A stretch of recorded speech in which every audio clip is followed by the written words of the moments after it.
I'm TinyGeek. Welcome, welcome.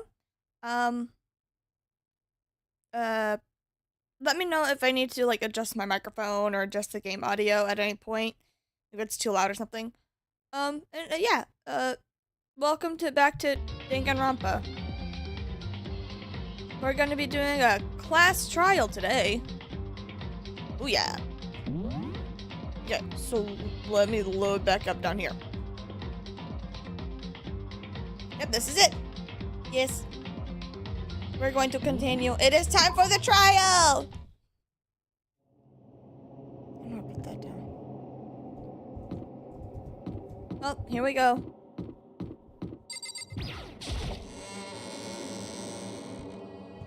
Hope I'm dressed okay for the occasion. Ahem! So is everyone ready to what? Am I blind or are we missing someone? Yo. Yeah, Toko's not here.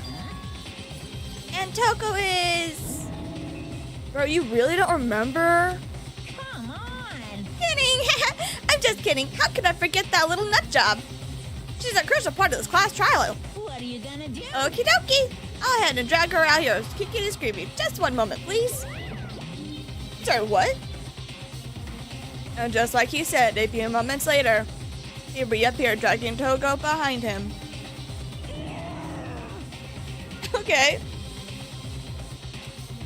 I just told him I didn't want to, but he forced me. I can't believe he would drag a girl around. Terrible, you're terrible. Whew. So now everyone's here, right? Okay then, I'll sit down onto the elevator and let's get the show on the road. I'll see you guys down there. I don't like you. So you're going? It's time to find out who killed Chihiro. I know who killed Chihiro. Chihiro Fujisaki. She was so gentle, so calm, and meek. Nobody had any problems with her. Someone made the choice to kill a girl like that.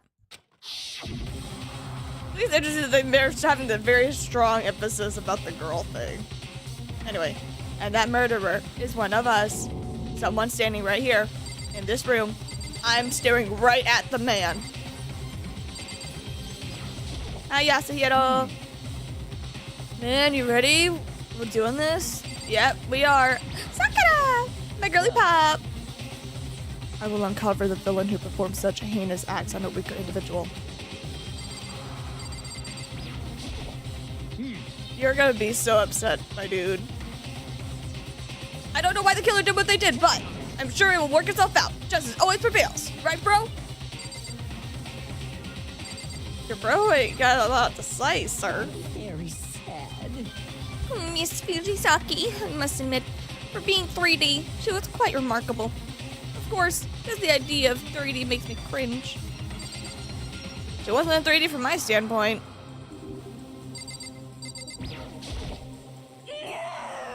Okay, you're still upsetty spaghetti. Got it. I guess there wasn't much help on this one. Aw, at least you admit to it, honey. There is something quite odd about Toko's behavior. I do not think mere shock is enough to explain it. Well, no shit, girlie. I give you plenty to work with. Show us how far your logic can take you.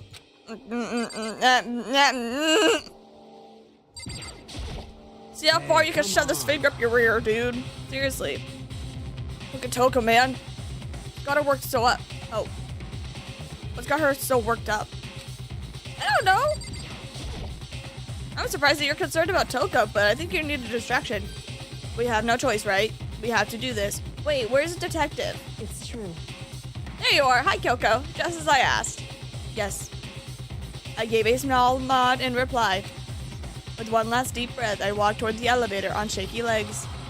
With each step forward, I could feel my heart racing, faster and faster. As soon as everyone was on, the elevator began to descend.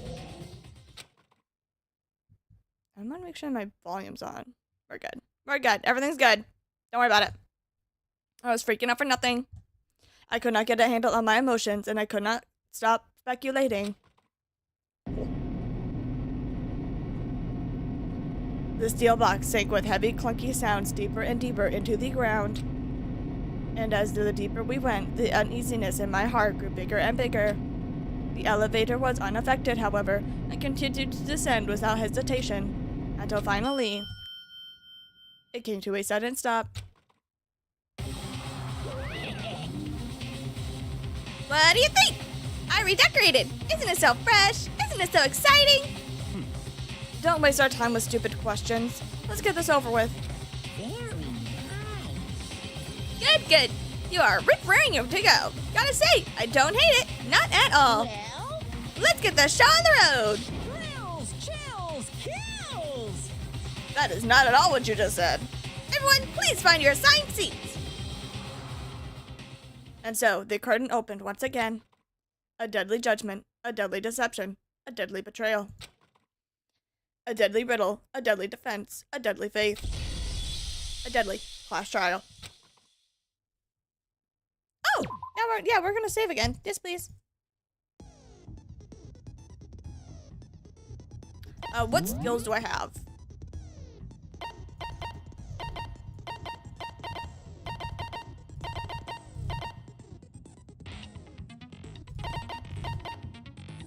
That's all I got? Oh, vocabulary! Yeah! Welcome to the team, vocabulary. That's it. That's all I got. I don't know why I knew this, but we're gonna back our on out, and we're gonna finish. I don't remember what my stuff was. Begin with a basic explanation of the class trial. So, your votes will determine the results. If you can figure out who done it, then only Oh, they okay. I will remember receive now. punishment. But if you pick the wrong one, then I'll punish everyone besides the blackened, and the one that deceived everyone else will graduate. Yep. Okay, then. So, first off, let's talk about the murder weapon. First, we have to make clear what was used to deliver the fatal blow. It was a dumbbell. Yeah, that's it. Lock your dumbbell. Chihiro's fatal injury. Yep. It appears it was a head wound. Yes. According to the Monokuma file, the killer used a blunt instrument. But Yes. what kind of blunt instrument could it have been? I bet it was an iron pipe. No, wait, stop it! Interesting. That certainly would make for a powerful weapon. No. Poor Chihiro. No. No. Yeah, I know that's not right. Chihiro's fatal No, stop it! It appears it was a head wound. Yes, you are correct on that, According to Sakura. the Monokuma file, the killer used a blunt instrument. Yes, you're right, What Kyotaka. kind of blunt instrument could it have been? It was a dumbbell, but I'm not gonna shoot just yet. An iron pipe. You! No, that's wrong. Dear lordy. Can we agree that the object that dealt the fatal blow was the dumbbell found at the scene of the crime? The one obviously covered in blood. It was covered in blood, See? and there was nothing else at the scene that could have caused that kind of injury. And the wound on the victim's head is consistent with the shape of the dumbbell. As far as I'm concerned, there's no mistake and no room for doubt on this one. Thank you, Coco. You looked at her head wound? Of course we do. We have to examine the body. Like, I'm sorry. We have to. It's disgusting, but we have to. I was like, hi, Lola. That's so creepy. Like, what we're living in is not creepy enough. If you don't mind, I will proceed from here. Let's move on to discussion of the culprit. I want to choke you. Although, I believe the criminal behind this heinous act is already quite clear. Nope. What? For real? Nope. Chihiro's killer is the fiendish serial killer, Genocide Jack. Shut up. Genocide Jack, the fiendish serial killer. Did he really kill Chihiro? No. A new element has been added to non-stop debates. Would you like to hear more? Sure. For this debate, lines of white noise will appear to disrupt your reactions. Your truth bullets will disappear if they hit these lines, so think of them as obstacles in your debate. But there's a new way to keep the white line from getting in your noise. In your way. There we go. Press the right mouse button to attach the silencer, which you can use to shoot down the white noise. If you shoot an accidental remark with your silencer instead of the white noise, the time limit will decrease, so take careful aim whenever you have your silencer out.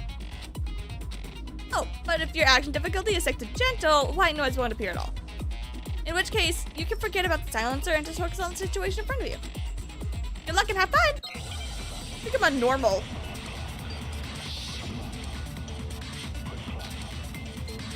Oh boy. Alright. The culprit is Genocide Jack. I'm sure of it. Case closed, as far as I'm concerned. But that's impossible. Why? What makes it impossible? Well, I mean, come on. There's just no proof for it. I mean, technically, there's a little bit of proof, but it's not correct.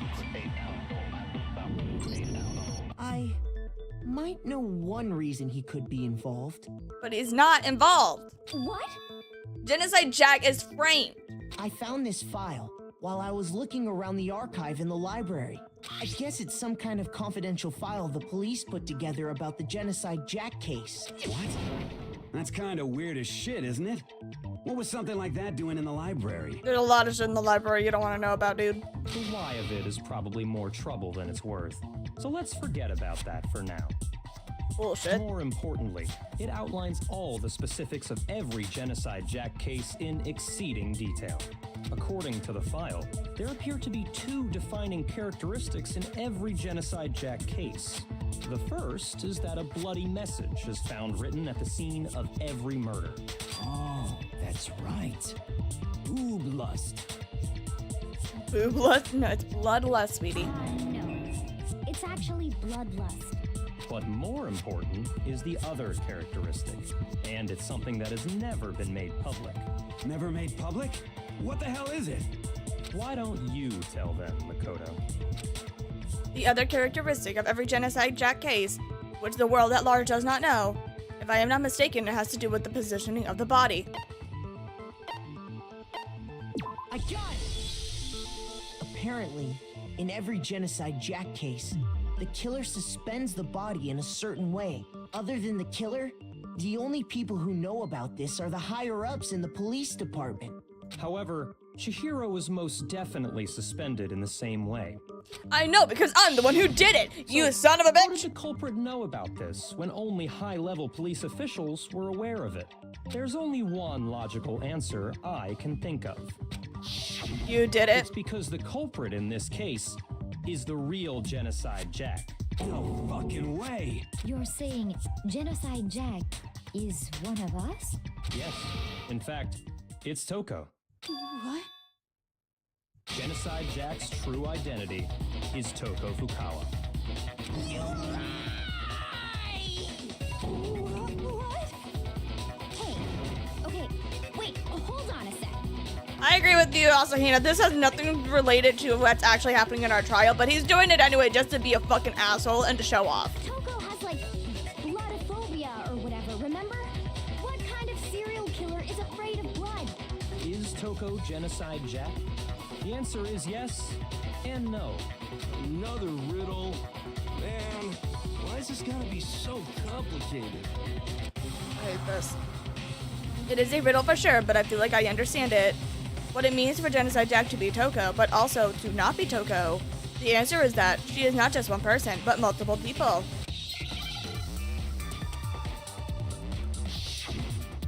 Oh gosh, Hangman's Gambit.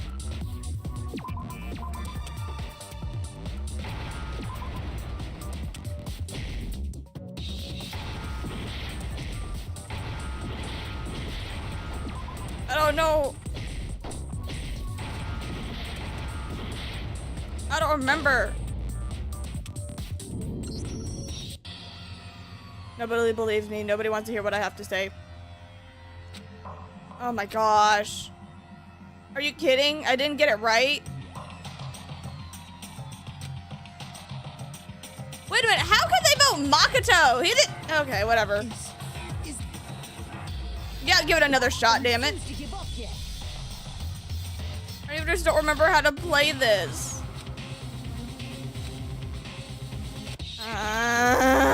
Okay. Yeah, here we go.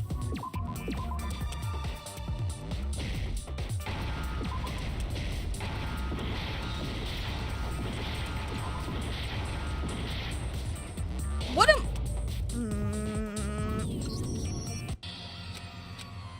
Yes, I would like to do this again, even though I have no idea what the fuck I'm doing. And I don't know how on earth I could easily be the murderer whenever I'm clearly not the one who could have done it. But whatever. I refuse to give up yet. Yeah, Makoto, just shut up. Shut up. I don't remember how to do this. Am I supposed to, like, push a button?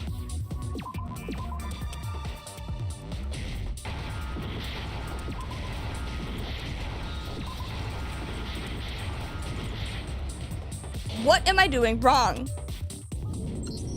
Oh my gosh. Hold on.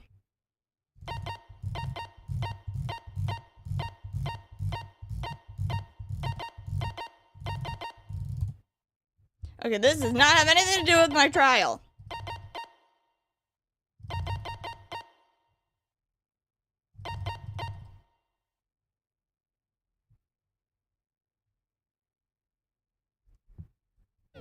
Yeah, that does not help.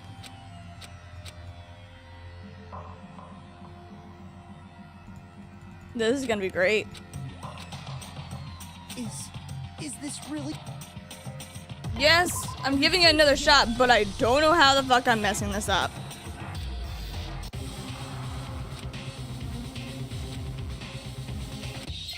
Okay.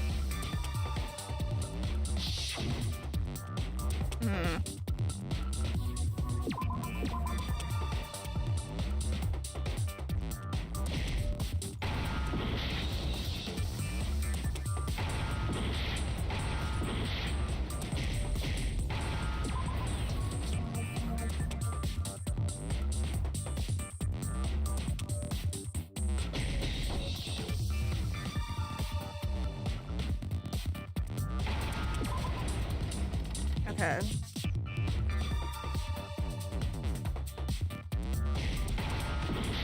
Okay, that's not it.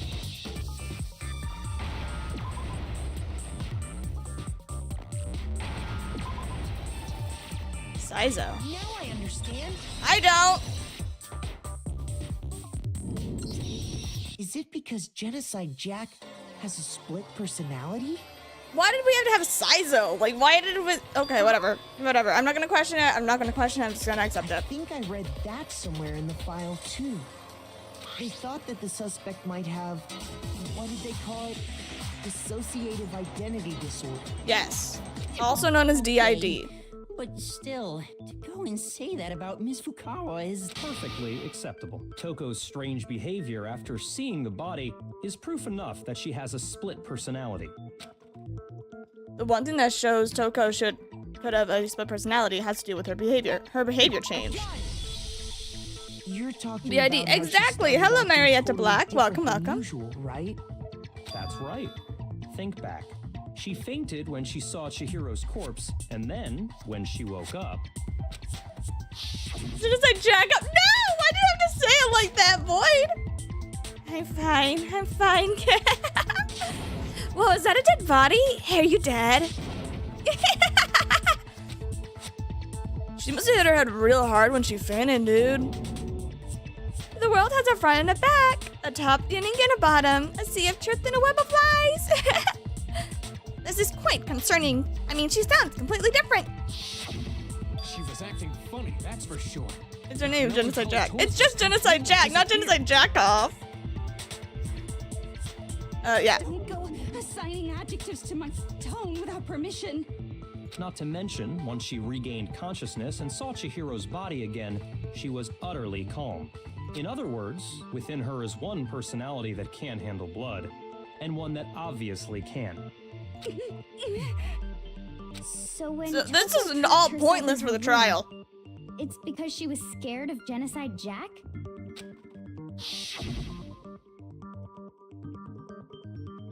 I won't let Genocide Jack have control. I drive it out. The killer. Drive out the murderous fiend. Yep. The reason she locked herself in We her have to wait room for wasn't to keep Isamoto. other people from getting in. Super Saiyan, yep. Yeah, we haven't gotten there yet. We get to see that soon, hopefully. It was to keep her other personality from getting out. Yeah. What? Toko was afraid of the murderous fiend inside of her, of killing even more people. Yep. How? Yeah. How can you know all this? I do believe you misunderstood her. What she's trying to say isn't, how can you know all this? No. What she wants to know is, how could you tell them? Huh? Last night, just before Monokuma gave his motive speech, Toko and I had a strange conversation. She told me a most interesting story. She said a murderous fiend lived within her, and she was afraid it could appear and attack at any time. I confirmed that Togami is an asshole. Told him yeah, I even know that he's an asshole. He messed with a fucking dead body and, like, interrupted a crime scene just to prove his point that Toko is actually Genocide Jack. And that trepidation Like, is what's caused her to have such buddy. a bleak attitude. Isn't that right, Toko? This is all a lie. Right, Toko? It's not. You said you wouldn't tell anyone. What? You promised. I can't believe you lied. Everybody's still trusting. Yeah, I don't know why either. Only yourself to blame. You came to me with your tragic little story. I didn't ask you to. This is the real world, not some romantic fantasy fairy tale. Yeah, but also, like, you're an asshole. So, like, come on. Besides, you broke your promise first. You said that as long as you were here, no matter what, you wouldn't let Genocide Jack kill anyone. She actually did hold up her end of the fucking deal. She is still holding on to that truth. You, on the other hand, are framing her. But in spite of that promise,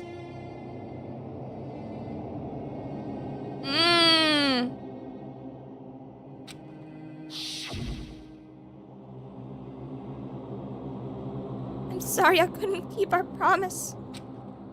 But don't worry, never again. That's not true. Honey, you're blaming yourself for the situation that actually was not your fault, but was done by that fucker because he's like a weirdo. He's trying to prove himself for some reason. I won't let Genocide Jack have control ever again. You said if I kept my promise, you would go out with me. That's the only reason I promised. how many times do I have to tell you? I never said that. But you weren't able to do it. You just couldn't resist that rush you got from killing, could you? Another thing though, which you don't know, mister, is that Chihiro was a dude, and also, Genocide Jack only killed dudes. And the thing that you didn't know is that Chihiro was actually a dude whenever actually everyone thought that he was a girl. Which is totally fine. But that means that Genocide Jack would not have killed Chihiro because everyone is under the assumption that he was a girl. So, like, buddy, you're wrong. I tried. I swear I tried to control it. But... Girl, you had control. You were completely fine. This motherfucker, on the other hand, not so much. But your efforts were useless. What a disappointment. Hi. I hate you. Fair. Well, the opening act is nearly finished. All that's left is to hear from the person in question directly. Here's my question. Like, here's my, like, weird thought that I just had. I feel like he is literally the type, since he's the one who's publicly humiliating this girl who clearly has feelings for him, that, like, he is the type of person, like, if you confess to him that you love him or anything, not only would he, like, destroy whatever love note you made him or anything like that, he would also probably dump whatever juice or liquid he has onto you and then kick you in the face and spit on you and then point and laugh at you and make everyone else see you in front of the entire class. Like, you know what I mean? I feel like that's what he would do. Because he's publicly shaming this girl who is not even the real killer, and trying to frame her for a murder that she literally didn't do. She kept her out of the deal. But you decided, let's just bring back some trauma because she's the actual serial killer. All for your fucking ego? Are you kidding? The person you don't mean. Oh, my sweetie pie.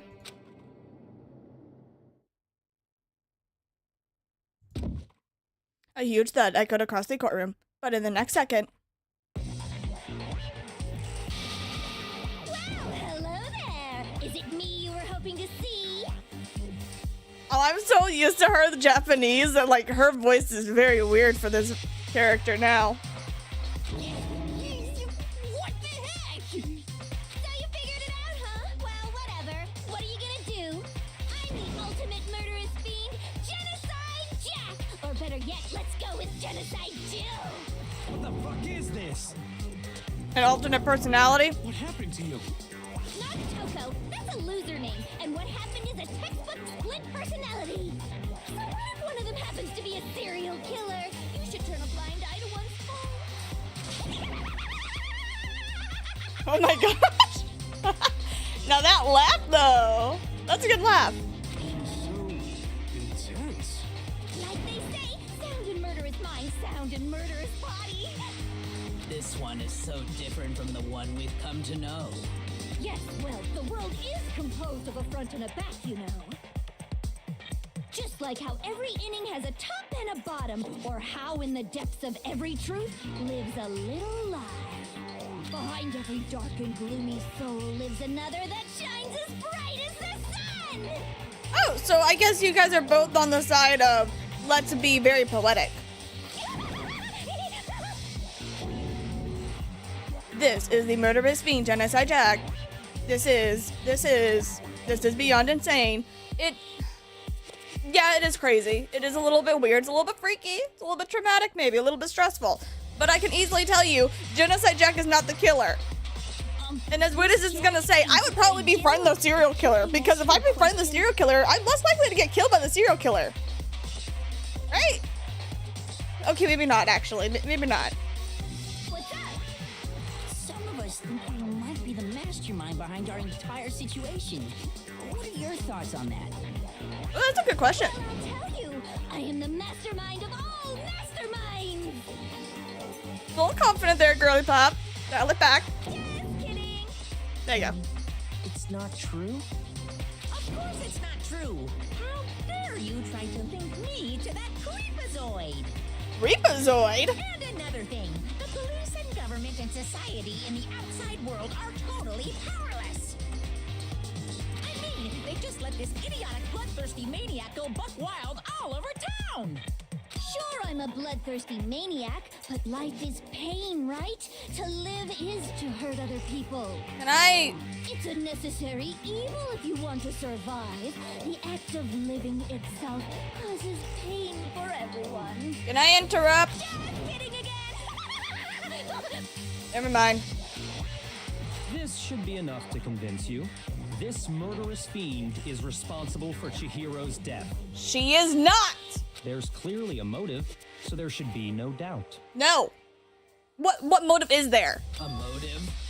Remember what Monokuma told us? If someone didn't murder and graduate within 24 hours, an embarrassing memory or secret would be revealed.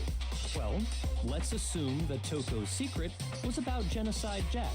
If a secret like that came to light, Toko's life would have undoubtedly been forever ruined.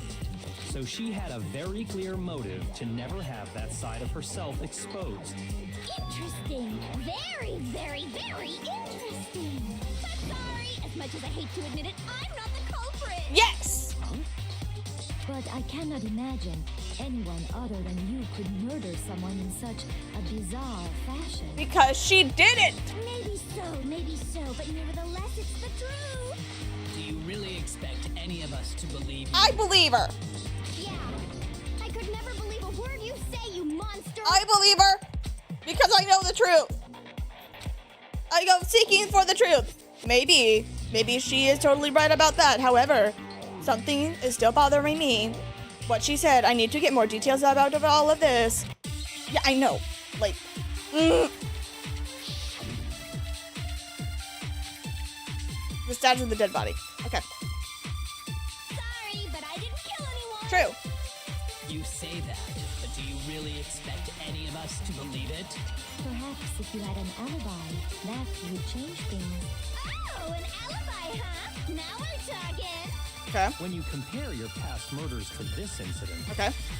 the modus operandi matches completely. What more proof do we need? I feel like I should have shot that. I like her. She's You fun. killed her. No. Wrong. Wrong. I knew it. I was supposed to keep that up. Sorry, but I didn't kill No, it's not. I'm sorry. Shoot! I'm sorry. I didn't mean to shoot there. Sorry, but I didn't kill anyone. You say that, but do you really expect any of us to believe it? Yep. Perhaps if you had an alibi, that would change things. Oh, an alibi, huh? Now we're talking. When you compare your past murders to You. this incident, You asshole. the modus operandi matches completely. Wrong. No, it's wrong.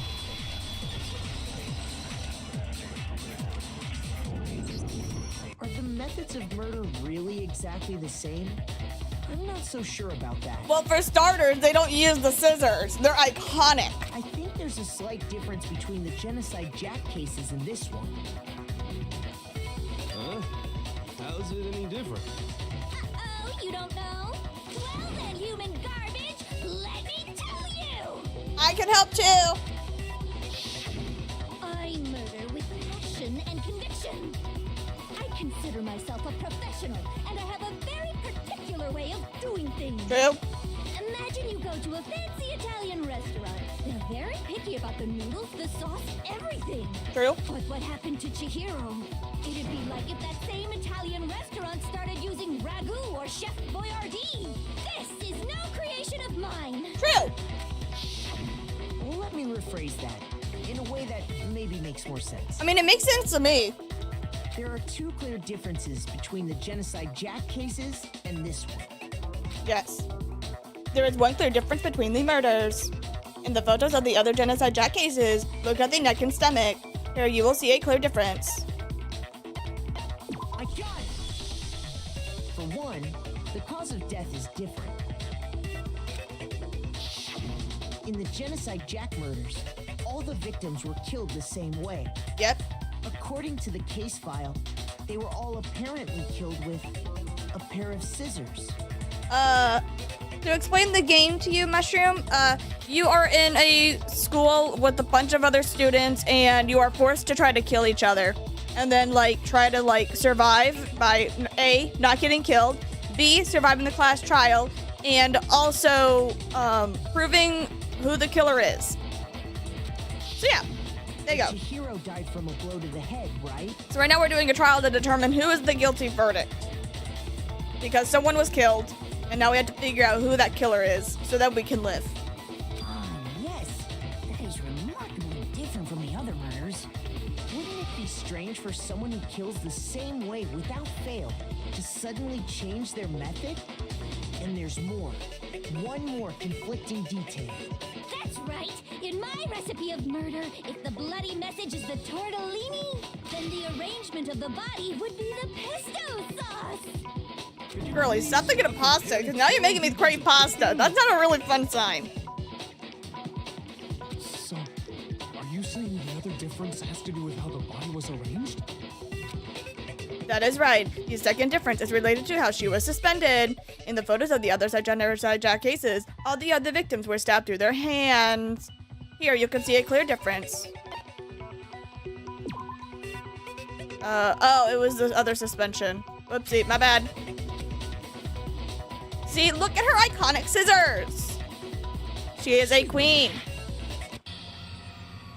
No, I'm not done. I read the thing a little too soon, okay? I didn't read it as fast. I got it. I know. Yes, I'm giving it another shot because I know where I made my mistake. Are the methods of murder? I think there's. Well then, you. Yeah, I know. I consider. Imagine Yeah. what happened to be Yep. this. Yep. Let me rephrase. There are Yes. Okay. Fatal injury. for one, Done. in the genocide Done. court, Yeah, buddy, can you just, like, zip it? Let me do the talking? and there's more. That's rough and the arrangement. Because, like, sometimes I will admit, you're kind of slow on the draw. I'm gonna be honest. How the body was posed, when she was suspended, what was used to suspend her. There we go. Do you remember what the killer used to suspend her? She used, whoever it was, he used an electric cord. They used some kind of rope to hang her up by her wrists. Yep. What is your point? Well, in all the previous Genocide Jack cases, something else was used to suspend them. Yeah, scissors. Specifically, pairs of razor-sharp scissors. Custom-made scissors, actually. I read that in the files. And guess what? I used my own specially designed scissors for the murders and the arrangement. See? Told you. Like I said, I'm a professional, so naturally I'm very picky about the tools I use. And you know what else? Big Mac said there's 2 differences, but he's wrong. Big Man? Are you referring to me? You're a Big Mac? Honey, no. You're barely even a French fry. Listen up, Big Mac. There's actually one more difference. Huh? You only kill men. My word, you really didn't notice? Take a look at who the victims were in each Genocide Jack case. There's a pattern there, just waiting to be discovered. They're all males. Pattern. They're all Figure guys. that out, and it'll be plain as death why I couldn't have possibly killed that little lolly girl. They're all guys. Let us see. There was a pattern surrounding the Genocide Jack victims that your hero didn't fit. If you look at the names of every victim, what you will notice is, I think I figured it out. You couldn't have killed Chihiro because...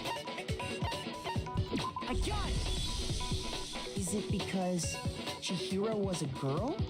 Bingo, bullseye, right on the money! What are you talking about? In all the Genocide Jack cases, all the victims had something in common.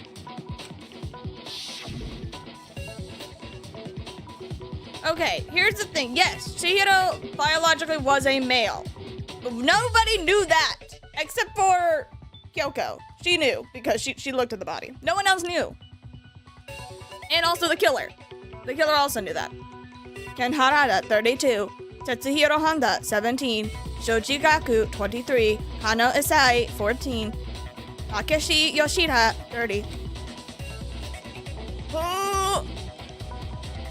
Komatsuya Haru, Oharo, Takafumu Kono, Uchida Naohia, Takashi Nasamue, Yoto Yumajima. There is no end to it. They were all guys?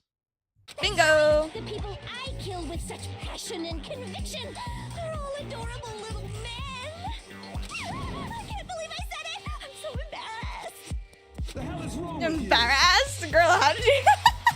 I can't. I can't help it. I'm just a full-throttle boy-on-boy fangirl, and the mopey side of me just hates it. But now I'm on the fast track to becoming a full-fledged fan madam. So since Chihiro was a girl and not an adorable little man, you wouldn't kill her? Would an Italian chef suddenly start making ramen just because they're both noodles? Don't be stupid. I have too much passion and conviction to cross that line. That's the absolute reality of the one and only. We get it. You've clearly explained your hobby and your philosophy. But that's not all there is to it. You're still gonna try to convict them of the crime, but they're the innocent one. I mean, the other murders, yeah, that was totally them. But not for Chihiro's case. It's a different matter entirely. When you're forced to kill in order to survive. Quiet, lolly cur! Lowly cur? Yeah. I like her for that. She called you something at least insulting. I would never kill for a reason as petty as mere survival. And if by some fluke I did kill to survive, why would I bother with the message and arrangement? It'd make me the obvious suspect. She got a point there. That does make some amount of sense. Plus, whatever reason I have for killing, I would never leave out my prized scissors. Will we go out of their way to use a big, stupid, heavy dumbbell. Maybe you used the dumbbell because you couldn't find any scissors in the school? No, there are scissors. Don't just use any scissors. I only use my own set of high-class envy of the entire world scissors. Okay, whatever. There still aren't any in the school. You're wrong. She has them on her person. Are you sure about that? See, what I tell you, this is why you need to not talk, buddy.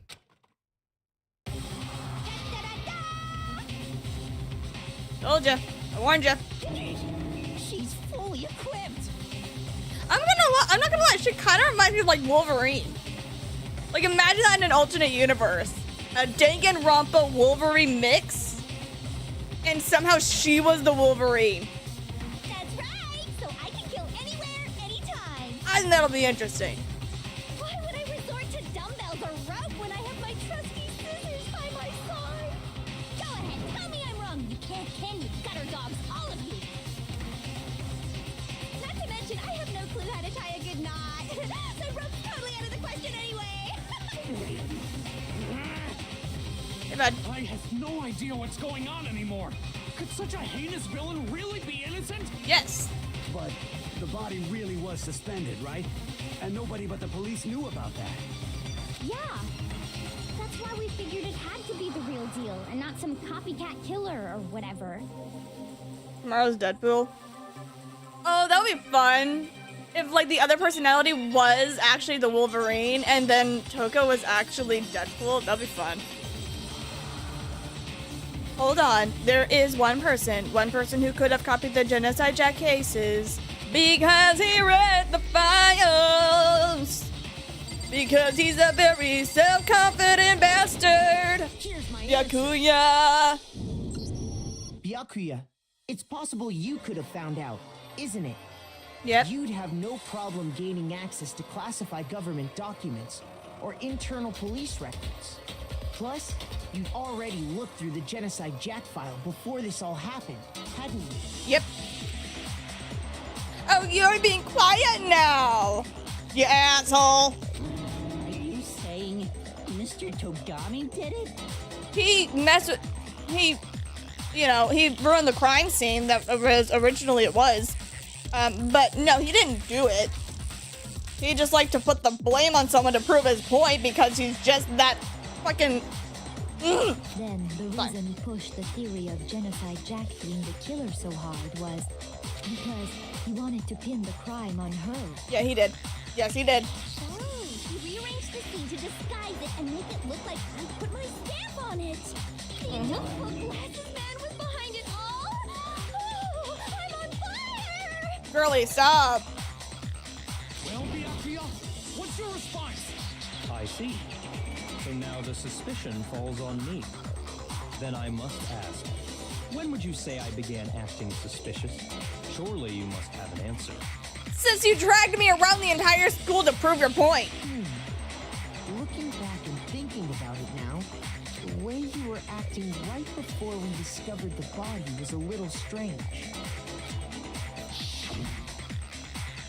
In the locker rooms. Oh, they're suspicious. Very suspicious indeed. Wouldn't you agree? Huh, suspicious. It seems nobody searched the locker rooms. Let's start with the girls' locker room. You wanted to go to the girls' locker room right away, right? But since you're a guy... I should have naturally thought of the boys' locker room first. Is that what you want to say? Yes. The victim was Chihiro, a girl. Hence why I said we should check the girls' locker room. Nothing strange about that, I'd say. No, there's On more. the contrary, there's something very strange. Okay then, what's so strange about it? Everything. Go ahead, share with the rest of the class. There is a clear contradiction in what Byakuya just said. I need to make it clear to everyone. A new element has been added to the non-stop debates. Would you like to hear more? Sure. Okay, next we're going to add something called the truth flashback. If you aim at a weak spot and hold down the left mouse button, then you'll memorize that weak spot. Its memorized phrase can only be shot once as a single truth bullet. If you shoot or change the truth bullet, it will disappear from your truth cylinder.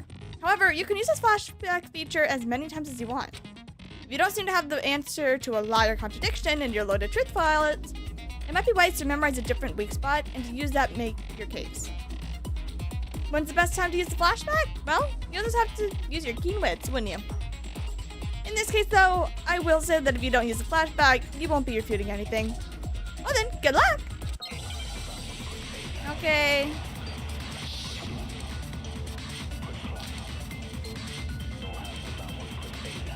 So, you said Byakuya was acting kind of weird before we found the body. But he was acting weird. How? If you were presented with the opportunity to check out the girls' locker room, You absolutely take it. That's a natural reaction for any guy. The victim was Chihiro, who was a girl. So, of course, I would suggest we check the girls' locker room first. I messed it There's up. no time for pointless distractions. I hate you. What's so strange about that? you wish you'd taken me with you. Okay, it must have been something that Hiro said. So, you said Byakuya was acting kind of weird before we found the body. But he was acting weird. If you're presented with the opportunity to check out the girls' locker room, You absolutely take it. Yeah. That's a natural reaction for any guy. No. The victim was Chihiro, who... No, that's wrong. I don't know how, but we're gonna go with it. I'll tell you what's so strange about that. Because up until we actually discovered the body, we couldn't have known who the victim was. True. So your claim that you went to the girls' locker room first because Chihiro was the victim doesn't hold up. I see. That's a good answer, I must admit. Interesting. Very interesting indeed. But your reasoning is still too weak. Yeah. So is your confidence. That's why you'd like to put the blame on others. What's wrong? Is that it? Surely you've got more than that. Go ahead. Show us. What is with Byakuya's attitude? It is like he doesn't even care. He doesn't! I've got him cornered, but he is still acting like it was nothing to do with him. What's the matter? You're not finished already, are you? There must be more to it. There is. I think. There is more to it. Think about it. Oh, Kyoko, my girly pop! We just talked about the differences between this case and past Genocide Jack incidents. Yes, ma'am. The proof you're looking for is hidden in there. Oh? Proof that I'm the culprit, you mean? The differences between this case and another Genocide Jack murders. The evidence that proves Byakuya is responsible is hidden in there. What could it be? Let's find out. Okay. Okay. What? The difference between the cases? You want me to explain it again? Please explain it, no. When I was killed, I used my very own special scissors. True. And I used those same scissors to arrange the body. Yep. But Chihiro was suspended with... It was some kind of rope. Was it not? True. That's right. It absolutely was. Yep. It wasn't a rope, though. It was an electric cord. Something very fishy indeed about that rope. It was. Hey, Byakuya, where'd you get it from, huh? I'd never seen that rope before in my life. Bullshit! Fuck me! Obviously, somebody else must have had it hidden away somewhere. Please, please, please, please. Let me say it again. Difference between the cases? Yep. You want me to explain it again? When I want to kill, I use my very own special scissors. You do. And I use those same scissors to arrange the body. Yes, you do. But Chihiro was suspended with... It was some kind of rope. Was it not? Yes, it was. It absolutely was. Then there must be something very fishy indeed about that rope. Yep. Hey, Byakuya, where'd you get it from, huh? I'd never seen that rope before in my life. There. No, that's wrong. Finally.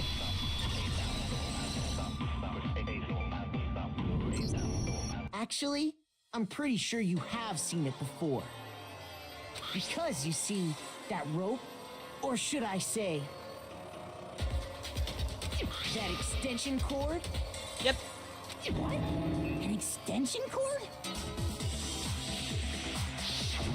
Byakuya, you've used the extension cord in the library more than once, haven't you? And the same extension cord that was in the library all this time went missing after the murder. And there's no way someone who uses that extension cord as much as you do wouldn't discover that fact. Then Byakuya must be the one who took the extension cord.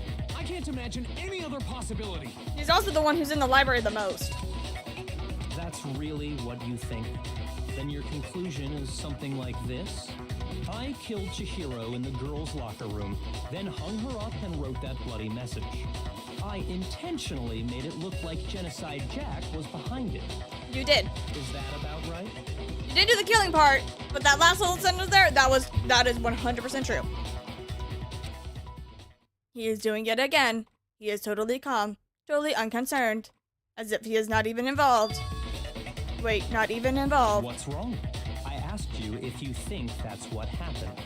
Listen here, you Hell bitch. yes, that's what happened. So that's it, right? Byakuya's the killer. No. I don't disagree with not disagreeing.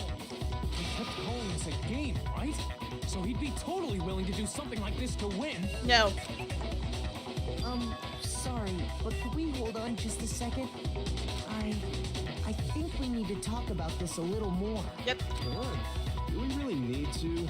We've already decided who did it. I know, but still, Nope. there's something that's still bothering me.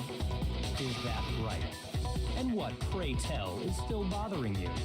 I killed her in the girls' locker room, then disguised my crime. Specifically, I dressed it up to make it look like it was the work of a homicidal psychopath. You did do that. What about all that bothers you? The fact that you're so okay about it. Wait. What was that just now? Something is not right. Chihiro's body was definitely found in the girls' locker room. What does that mean? Can I really just accept that Byakuya said was the truth? I do not think so. There was something off about what he said. The scene of the crime. You say you killed Chihiro in the girls' locker room, right? But are you sure about that? Isn't it possible that the murder took place somewhere else? How disappointing. What kind of question is that? Even in the world of disappointments, this is a true letdown. She was found dead in the girls' locker room.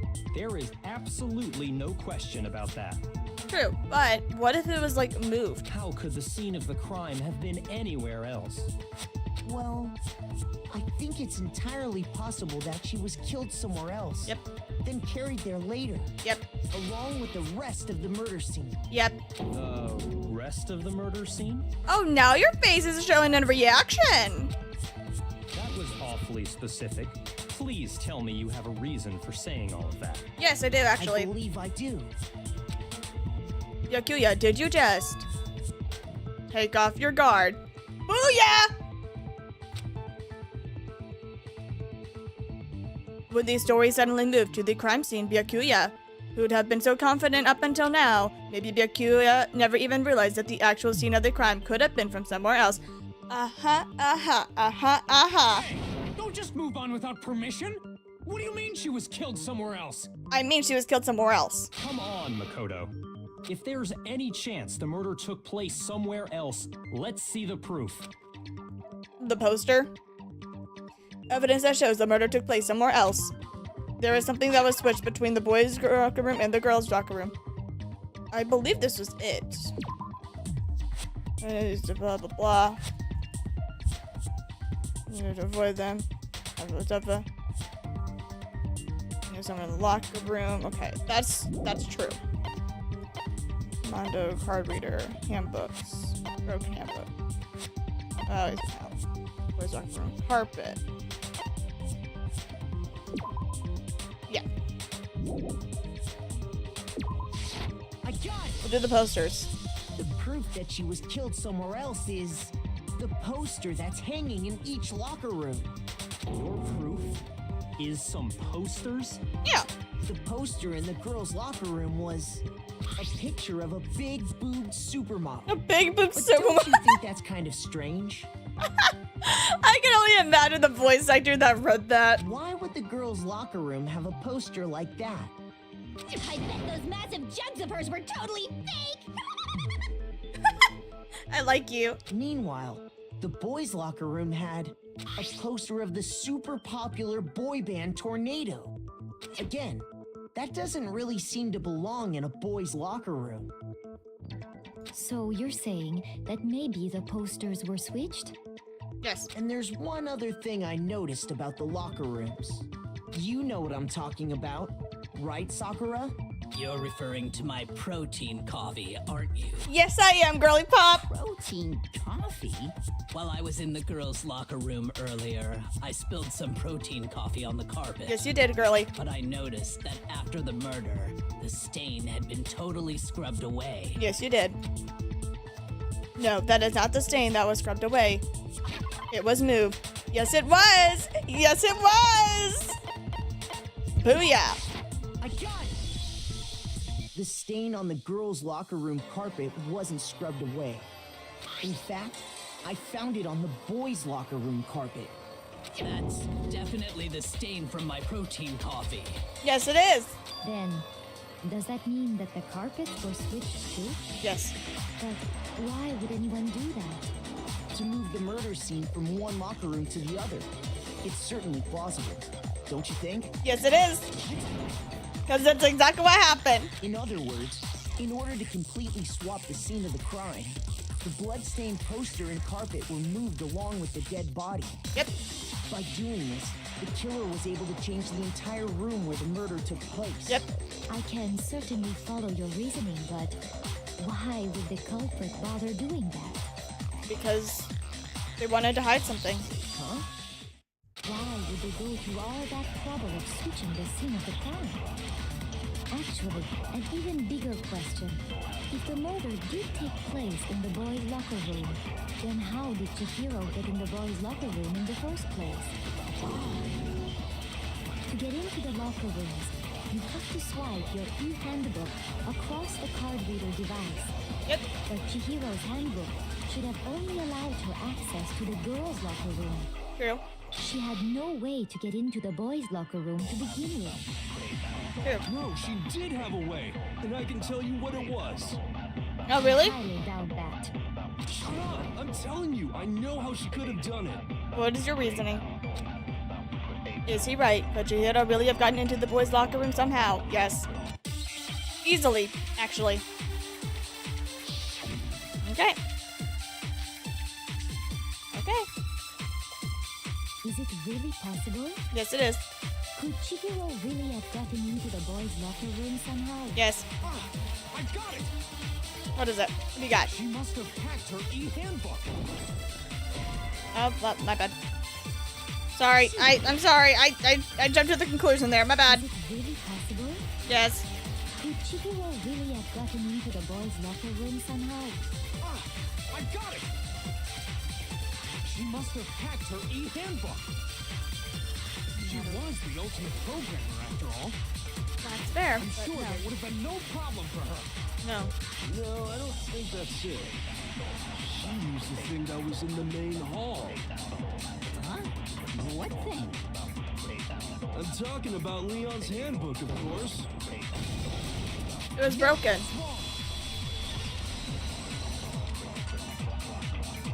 Leon's was busted No, I don't think Chihiro used Leon's handbook. because it was destroyed. Why not? Because Leon's handbook was broken. Yep. Oh.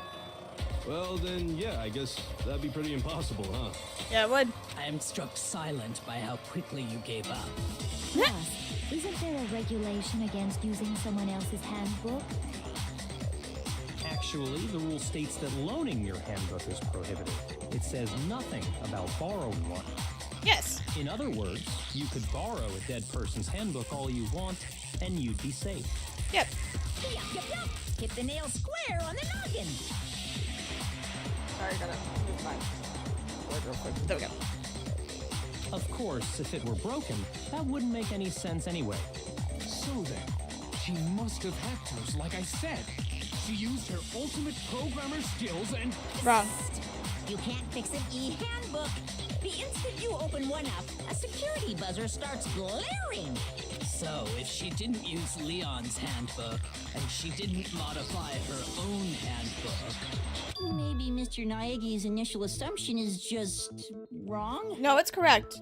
It seems like there's no way she could have got into the boys' locker room. So I guess so. Okay then, I vote for Byakuya. You're jumping to conclusions, Taka. You need to take a step back, sweetie. Is that it then? Chihiro was killed in the girls' locker room and Byakuya was the one who did it. Really? Still, I do not know what else I can do. Hold on a second. Kyoko, come in with the clutch and tell them what about Chihiro, please. I agree with you, though. I think you're on the right track. Oh, thank you, girlie. What the? You finally decide to open your mouth and that's what you've got to say? She's trying to be reassuring to me. You murder? There's no way she could get in the boys' locker room, right? So... Why are you so sure she couldn't get in? There's still one other way she could have gained access. What? What are you talking about? What other way is there? Well, to explain that, why don't we take a little break from the trial? I'd like you all to come see something. Oh. Wait. Just what do you think you're doing? Don't worry. This'll make the whole trial more exciting. I'm sure that thought must please you. Huh? It'll make things more exciting? Well, all right then. I declare an official class trial recess. Oh. For real? Now then, what is it you want to show us? It better not be boring or I'll be very unhappy. Oh, I have no doubt it'll meet your lofty expectations. So, shall we go? Okay, I'll go with you. This is interesting. Before I even knew what was happening, the class trial had been put on hold. We headed off, with Kyoko in the lead. And where she took us was...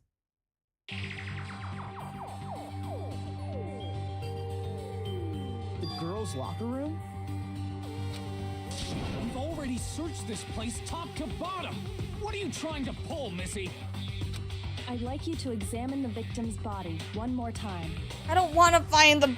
I don't need to look at the thing, okay? You want to check it again. Be sure to examine the entire body very carefully. Take your time.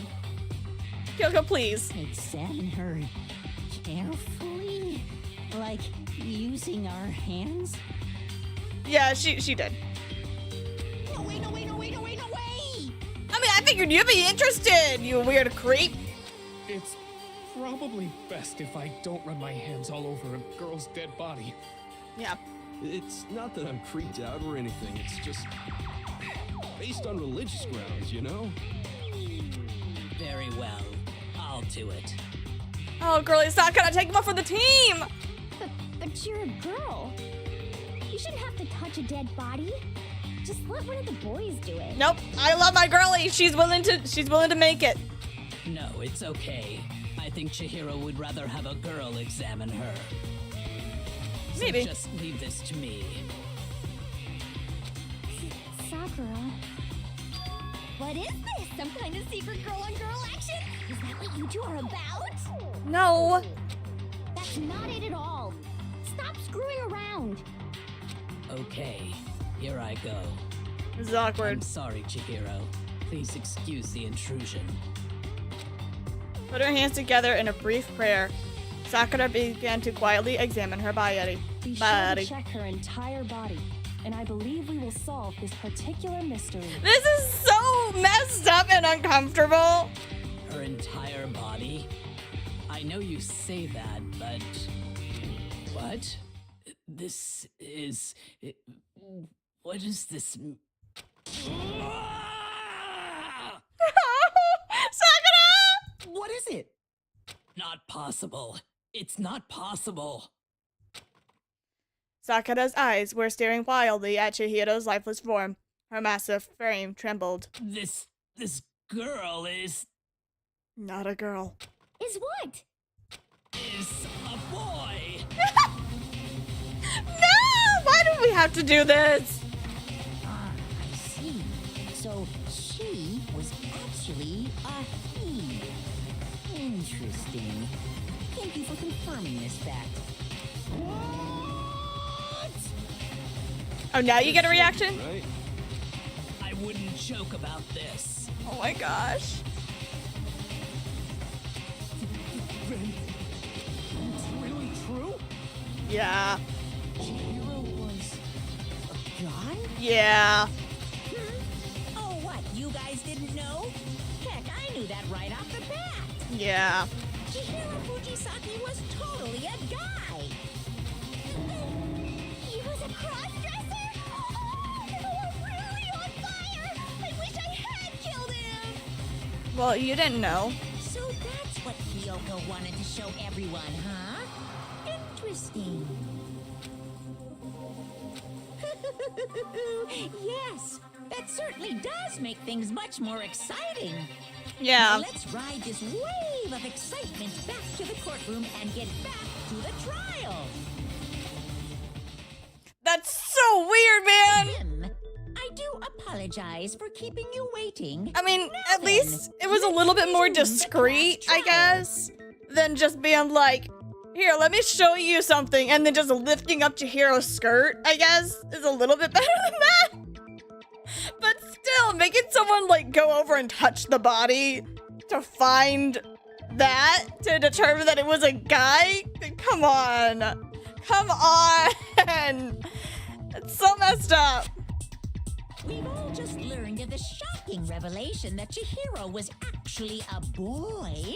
Let's pick up from there. Yes, well, I don't know his reason for hiding it, but the fact is, Chihiro was not a girl, but a boy.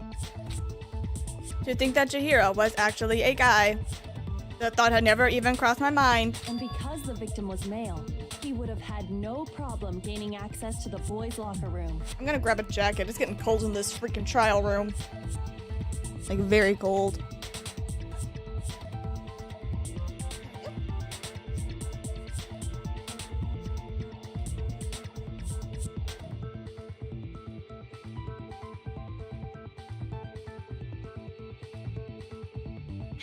There we go. Much better. There we go. I have returned, and I have my jacket. There we go. All good. Yes. Assuming his handbook did, in fact, list his gender as male, then yes, that would be true. Yes. Of course his handbook said he was a boy. He dressed like a girl, but he was a boy through and through. So then, there should be no issue with Makoto's initial assertion. The victim was killed in the boys' locker room, and was then later moved to the girls' locker room. Yes. And the killer could have easily used Sayaka or Junko's handbook to get into the girls' locker room. Yes. So Chihiro really was killed in the boys' locker room? Yes. I still don't understand the motive for moving the body, but yes, that does seem plausible. Yep. Well, I must admit, I did find it rather odd. I knew he felt a little off. There was a certain incongruity to his female body. Uh-huh. Your sweat marks say otherwise, sweetie. This is the most titillating situation! So now everything has been connected. All the mysteries have finally become clear. Not quite. We still don't know who murdered the guy, but I know. Okay, well, connected or clear or whatever. We still think you're the killer, remember? Her little spike on her hair is cute. Very interesting. Don't ever laugh in my ear like that This has again. become very interesting indeed. He's off in his own little world. Yeah, the I'm the protagonist world. What about you, Makoto? After everything we've learned, do you still think Byakuya's the killer? No. Well, without a doubt, Byakuya is the one that made Chihiro's death look like Genocide Jack did it. True. But I think he might not actually be the killer after all. Because he didn't know. What? But aren't you the one who accused him in the first place? Yes, but he didn't know. Just seems to be too easygoing about all this. Like he's enjoying us solving the mystery. The way he's acting, it makes it seem like it doesn't have anything to do with him. It doesn't. And you think that might be because it doesn't have anything to do with him? Yes. Plus, the evidence he left behind was a little too... how can I put it? Overt. He consciously chose to use the extension cord, knowing it could connect him to the murder. Yep. At least, that's how I see it. Yep. And Byakuya, when you found out the murder took place in the boys' locker room, it seemed to rattle you. And then again, when you found out Chihiro was actually a guy. Yep. If you really were the killer, that stuff wouldn't have had any effect on you. Yep. So that's your thinking, huh? Well, it bothers me that you don't have more concrete reasons, but it's fine. I guess I'll mark it as correct for the time being. You would be a horrible teacher. You're the type of teacher that would make people not want to go to school. You're the type of teacher who makes children hate school. Mark it as correct? He's right. I am not the culprit. I just happened to come across the corpse in the girls' locker room and decided to alter it. Because you're a weird bastard. Are you fucking with us right now? Nope. No, I am not effing with you right now. I'm telling you the truth. I'm not effing with you. Wow. How bold of you. I find it very hard to believe. Go ahead. Find it very hard to believe. You're free to be executed along with the rest of us. If you're really telling the truth, then why? Why do you do that to his body? My reasons hardly matter right now. Uncovering the culprit is much more important, wouldn't you say?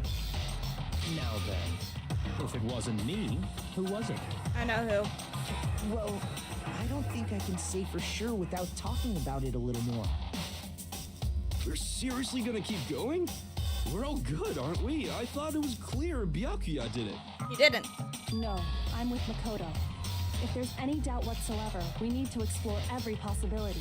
Yes. Because if we're wrong, we all die here. Yes, girly. That's true. Very well then. I'm with you too. I know you're going to become a murderer later on. Damn straight. Count me in. Do you not have a mind of your own? I mean, you clearly don't sometimes. Of course I do. What am I, an ant or something? Anyway, let's discuss this all as a group one more time. We still have time to make our decision. Yes, we do. That's very true. Our lives are all on the line. Excellent.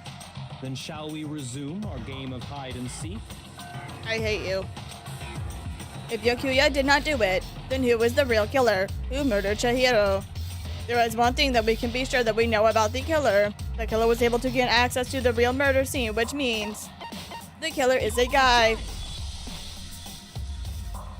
Since the crime scene that was the boys' locker room, you would need a boys' handbook to get in. Since Leon's handbook is apparently broken, the killer would have known and had to use their own. In other words, it had to have been a guy. But that is still not enough. I need to find some more clues. Okay. More arguing. Let's go. Okay. Isn't there a single clue that might lead us to who did it? Nope, sorry. I was just... I'm sorry. I'm sorry, Sakura. That was my fault. Isn't there a single clue that might lead us to who did it? Clues are one thing. Did nobody get a look at the killer? I'm sure if someone saw the killer, they would have said something by now.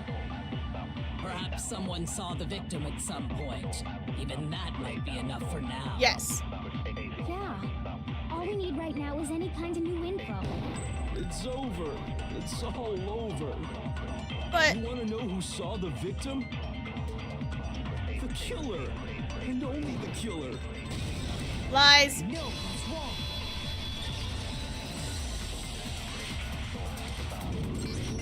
I believe someone else did see the victim before he was murdered. What do you think, Celeste? I'm gonna be right back. Just for like 30 seconds. I'm gonna let my cat out. She was in my room chilling and sleeping in the other room. And now she wants out. Give me a minute.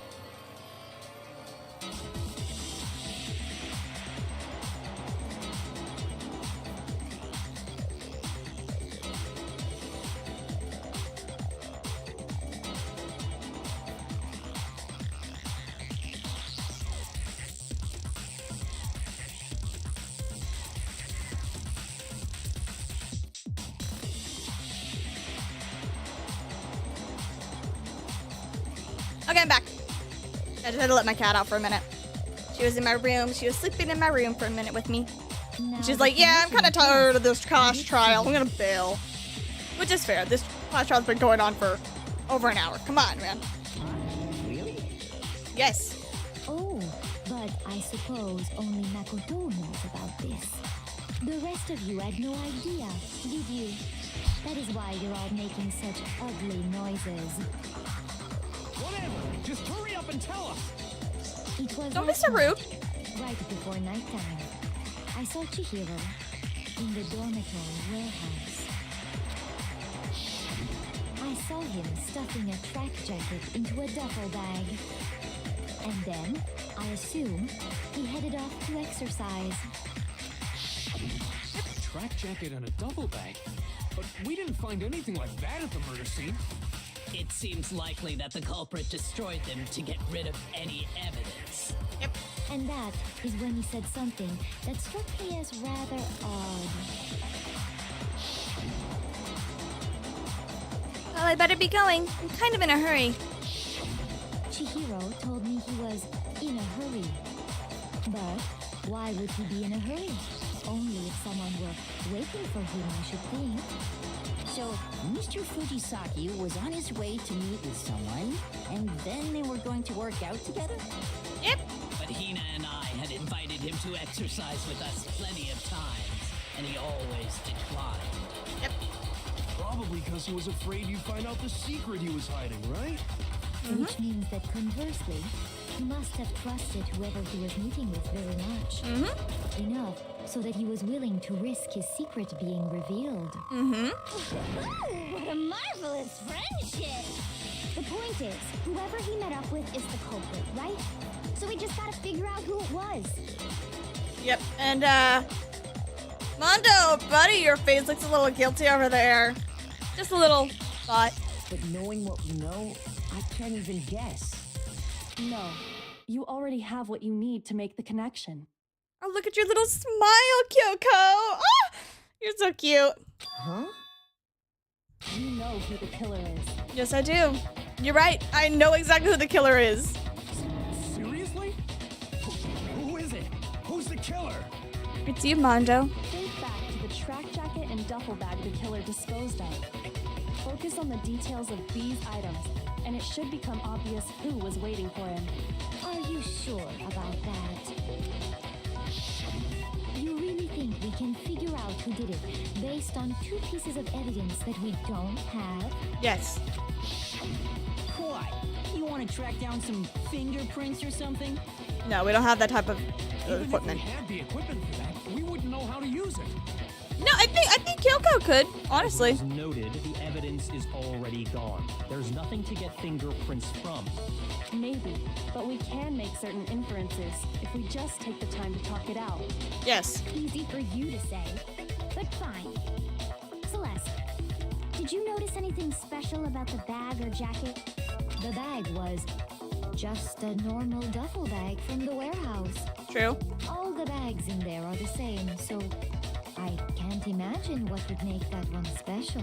What about a color? Well, if I remember right, there was a decent variety of tracksuits to choose from. You're right, girly pop. Do you think there might be some connection between the culprit and Chihiro's jacket? Yep. Perhaps. Let's explore that and talk a bit more about the jacket he took. Does Chihiro's jacket really hold some clue about the killer? Yes, it does. Somehow, it is really hard to believe. All right, I'm ready. Make your argument. Oh, I'm ready. First of all, we know where Chihiro was headed. Yep. He was on his way to go exercise. So next we have to ask, why did he choose the specific tracksuit that he did? What do you mean, the specific tracksuit? I got it! He picked that tracksuit because it matched the one the culprit was wearing. Let's go with that. So, what you're saying is, the killer was wearing the same blue tracksuit as him? How do you know it was blue, bud? Hello, Glitch. How you doing? Hold on a second, Mondo. What did you just say? Huh? What'd I say? And when Celeste testified a few minutes ago, she said, I saw him stuffing a track jacket into a duffel bag. And then I assume he headed off to exercise. she never said anything about the jacket's color. Mm-hmm. So why did you say Chihiro's blue tracksuit? What are you? You just. Hey, Celeste, what color was Chihiro's tracksuit? As a matter of fact, it was blue. And before we began the trial, did you tell anyone that? The only one I told about any of this was you. Bingo! Then, Mondo, how did you know what color Chihiro's tracksuit was? Because I just. I'm sure he saw the clothes at some point in the investigation. Little quick recap, glitch. Chihiro is actually not a girl, but a guy, and the murder took place actually in the guy's locker room, not the girl's locker room, and that, Byakuya, the blonde boy, he just dragged us around trying to prove the point that, Toko actually has a second personality that's actually Genocide Jack, and Genocide Jack is in fact not the killer, but he was trying to frame her anyway. Anyway, yeah. No, that can't be it. Oh, hi, Dynamic Star. The bag and clothes were surely disposed of by the time we began our investigation. Then the only reason he could have known what color the tracksuit was is if he saw Cherry with it before he died. That's the only possibility. Oh, Cherry. Really? Are you talking about Chihiro? Mm-hmm. So, how about it? Did you see the tracksuit or didn't you? Just by chance. I just happened to see it last night. Technically, yes. He walked past me, and he was carrying the tracksuit in his hands. Mm-hmm. Mondo. That can't be it either. According to Celeste's testimony, She stuffed the jacket into her bag in a hurry. It was almost like she was trying to hide it. And just like that, she was gone. and when Celeste noticed it, Chihiro made a point of making sure the jacket was completely in the bag. If you just ran into him briefly, you couldn't possibly have seen what color the tracksuit was. Mm-hmm. Mondo. It would appear you dug your own grave. Mondo. Perhaps. But you handed him the shovel, didn't you? That's why you said what you did. Focus on the tracksuit and it'll be obvious who he met with? What a bunch of nonsense. It worked though, Byakuya. Unlike you, for dragging us all around on a pointless goose chase trying to figure out who Genocide Jack is. Ay, ay, ay. Oh, there's an alter cannon here. Hello, Mr. Wintergus. Ah, now I understand. It was all one big bluff, wasn't it? Yes, it was. Your true intention was to draw a slip of the tongue from the culprit. Yes, it was. That's why you said you knew who did it, to put them on edge. That's right. However, Mondo was my target all along. I had my suspicions about him from the very beginning. How so and why? But why? What made you so suspicious? That's a good question. The way he talked, the way he was acting. The way he talked. There was a certain turning point that tipped me off. Maybe you didn't notice it, Mondo, but you tend to refer to men and women differently. How are you doing? I'm doing well. And don't worry about being late, dude. It's okay. I'm just about to finish up this class trial. You only call guys dude. For girls, it's chick. And after he was killed, you happened to refer to him as dude. Once I picked up on that, it occurred to me that Mondo knew something we didn't. You noticed such a tiny detail? I mean, I actually noticed it, but I didn't really think anything of it because I call everyone dude myself. Literally, it doesn't matter who you are, doesn't matter what gender you are, doesn't matter what freaking pronouns you are, I will always call you dude. And then if you are so, like, appalled about that, then I will easily call you honey or sweetie, alright? Those are my 3 words. Honey, sweetie, and dude. Like, that's it. Are you a witch? She's a witch! You're positively frightful. Sweetie, no. No, I'm not the frightful one. Nope. You're the smart one. Not nearly as frightful as someone capable of murdering a friend. True. Mondo, Was it really you? Did you really kill Chihiro?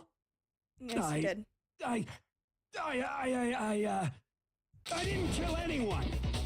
Mondo. You've been all over me, judging everything I say, putting words in my mouth. Mondo. What gives you the right to treat me like a goddamn criminal? Mondo. Yeah, he would never do something like that. This is a false accusation. Taka. Someone needs to hold Taka back for a minute. All right. I'm about to like It's true. be an asshole. My reasoning on that is pretty shaky. That was fast. Well, this does present us with a problem. It seems we are all out of leads. I don't think that's true. My time has nearly come. That's what my little ghost friend is telling me. Oh yeah, that reminds me. Kifumi, weren't you telling me you'd found some evidence? Really? What kind of evidence? Actually, no. Now that I'm thinking about it here calmly, it might not be all that relevant. Jeez, did your confidence just get up and walk away? It's fine, man. Just tell us. If you really insist, then... Here it is. There we go. What do you have there? It happens to be an e-handbook. I found it laying on the ground, so I scooped it up. You found it on the ground, right? Then it must belong to... Is it Mondo or Chihiro? Okay, if it doesn't belong to Mondo, then it's Chihiro's. It looks like I embarrassed myself in front of everyone. Of course, I always embarrass myself. We know Chihiro's handbook was missing from the scene of the crime, right? For a fact. For a fact indeed. I was totally sure I'd found it. Then it must hold some clue about the culprit, right? Well, that's what I was hoping. But it's busted. It won't even turn on. I imagine the culprit broke it to get rid of any evidence after the murder. That's odd. I didn't think the handbooks were quite so fragile. You're right. They're not. They're totally waterproof and shock resistant. It would take an awful lot to break one. And yet, this one does appear to be broken, as is Leon's, sitting useless in the main hall. Because there's a For all your specific way to confidence, destroy that it. is a remarkably high failure rate. Do you think there might be some kind of mystery in there somewhere? Yeah. How precisely did the handbooks get broken? How did the handbooks break? There's only one possible explanation. Hitting the weak spot. I got it! You already told us before that the handbook has one weak point, didn't you? Yes. You remember that? Yes, I do, man. Sure, maybe I let that slip, but I never told anyone what the weak point actually was. But if the handbook is supposed to never break, and two of them broke in quick succession, then Then we can only assume that someone's figured out its weakness. Mm-hmm. You know what the weakness is, right, Monokuma? So, what is it? You're asking me? Yeah. I think it's a necessary piece of information if you want this to be a fair trial. But if I tell you, and someone else decides to copy it, that would be very not good. Buddy, we need that evidence. Just tell us already. Why would we want to break our own handbooks? Oh well, I have a weakness for pushy demands. But you're sure you won't follow their example? Yeah. Then allow me to make a special announcement. The weak point of my cutting-edge e-handbook is...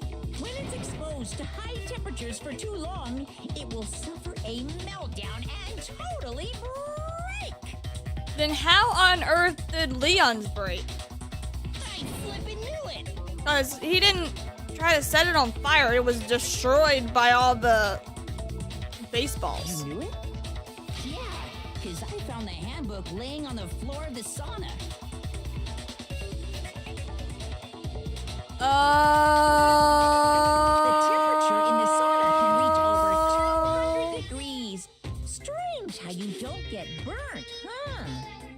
It's because as your sweat evaporates, it creates a cooling layer of air around your skin. If the hot air of the sauna were somehow pushed directly onto your skin, you'd definitely get fried. That layer of air would get blown away. That's why you may feel a burning when you move around. So when you're in a sauna, make sure to keep nice and still. Interesting. I learned one new fact today. Yeah, but we also figured out who the killer was. That is a mere trifling speck of knowledge. Anyway, if you found the victim's handbook in the sauna, then the killer must have been purposely trying to raise its temperature in order to break it. Meaning the culprit somehow knew its weakness. But how'd they find out? Monokuma said he didn't tell anyone, right? Indeed. Quite the mystery. What if they found out by accident? That's possible, Dynamic Star. That's very possible. What do you mean? Hi, Riri. Accident. What if the killer took their own handbook into the sauna, not knowing its weakness, and it broke? Yes. They'd realize it was broken, of course, and it wouldn't be hard to figure out why. Yep. And once they had Chihiro's handbook, Yep. they knew they had an easy way to dispose of it. I won't say it's not possible, but who would have done something like that? I don't know of anyone who took their handbook into the sauna. I know of two people who did. Someone who did. I know two people who did exactly. Seriously? I think the one who may have taken their handbook into the sauna was... Taka Honey, who might have brought their handbook into the sauna. It had to be the one who wore all of their clothes into the sauna. It was... Mondo. Mondo. Mondo. Hun. It was you. My answer. Mondo, your handbook got broken in the sauna, didn't it? Yep. What? Why? Why do you keep accusing him? Taka. Mondo and Taka had an endurance contest in the sauna not too long ago, remember? Yep. And for the contest, Mondo just so happened to keep his school uniform on. Yep. But little did he realize, he'd also left his handbook in one of his uniform pockets. Yep. And when it was all over, Mondo discovered that taking your handbook into the sauna could easily destroy it. Yep. No, wait, hold on. You've got it all wrong. He would never kill. I don't accept this. Show me the proof. The actual solid proof. Taka, sweetie, I do not want to believe it either. However, if I found out something that proves it beyond a shadow of a doubt. Taka, I'm sorry. I'm so sorry. You're gonna lose your bro. Okay, here's my evidence. Broken handbook, Chihiro's handbook, card reader. Got it. Let's test Makoto's assertion. Yes. If what he says is correct, then Mondo, you broke your own handbook. True. In other words, if Mondo's handbook is actually broken, then that proves that what Makoto said is right. Yes. Well, my goddamn handbook works just fine. See? Look! No, I didn't. I couldn't. After all, Mondo wouldn't hurt a fly. It. I can't. I need to look faster. Let's Broken test handbook. There we go. Makoto's assertion. Yes. If what he says is correct, then Mondo, you broke your own handbook. In other words, if Mondo's handbook is actually broken, Yes. then that proves that what Makoto said is right. Yes. Well, my goddamn handbook works No, it just doesn't. fine. What the fuck? I just shot it! See? What? Look! Makoto was wrong after all. Shoot. I got it. Just let me Let's shoot test it. Makoto's assertion. If what he says is correct, then Mondo, you broke your own handbook. Yes. In other words, if Mondo's handbook is actually broken, then that proves that what Makoto said is right. Yes. Well, my goddamn handbook works just Now. fine. Wrong. No, he's wrong.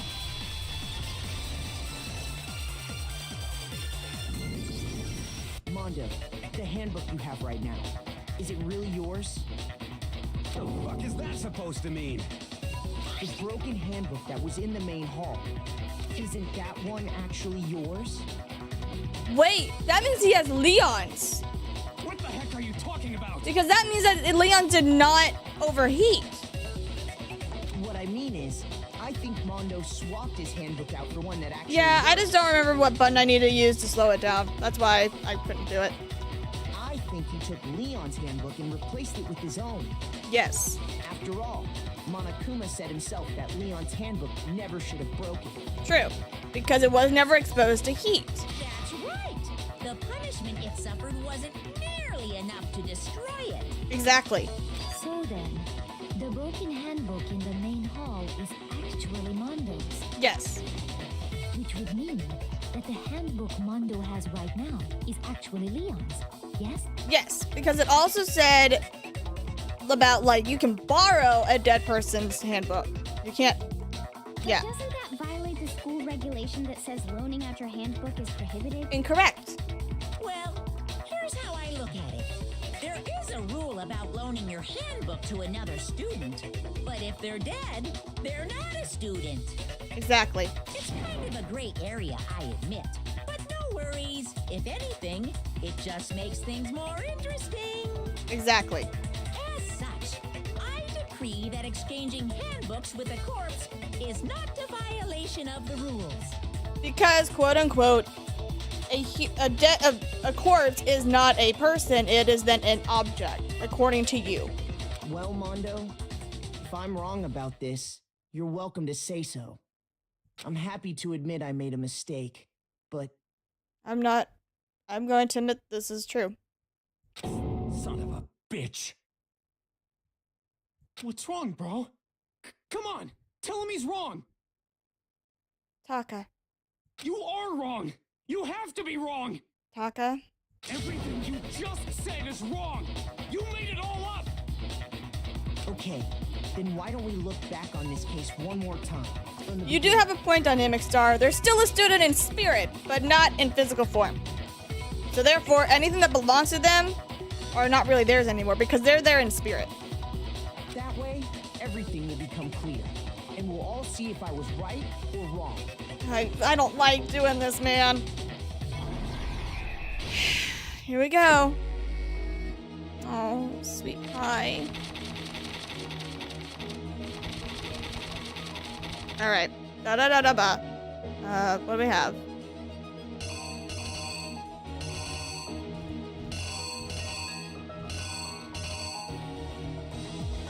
Yep. Put that there. Okay, see ya. Blah, blah, blah. Into the guys' locker room. Got in. Met up. Hey, yeah, blah, blah, blah, blah.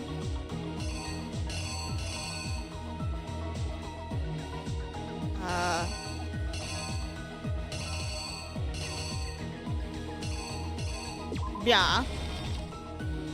Yeah, yeah, yeah. Dirty. No, wait.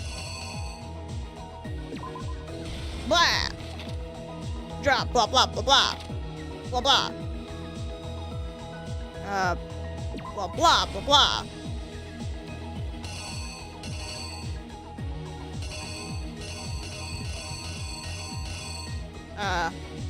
Blah, blah. Blah, blah, blah, blah, blah, blah.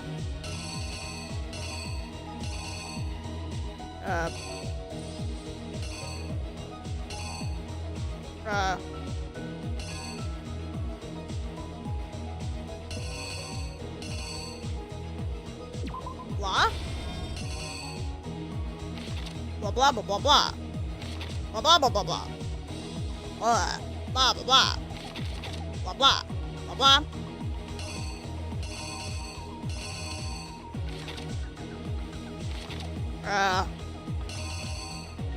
Blah, blah. Blah, blah, blah, blah. Blah, blah. Blah, blah. Blah, blah, blah, blah. Blah. Blah, blah.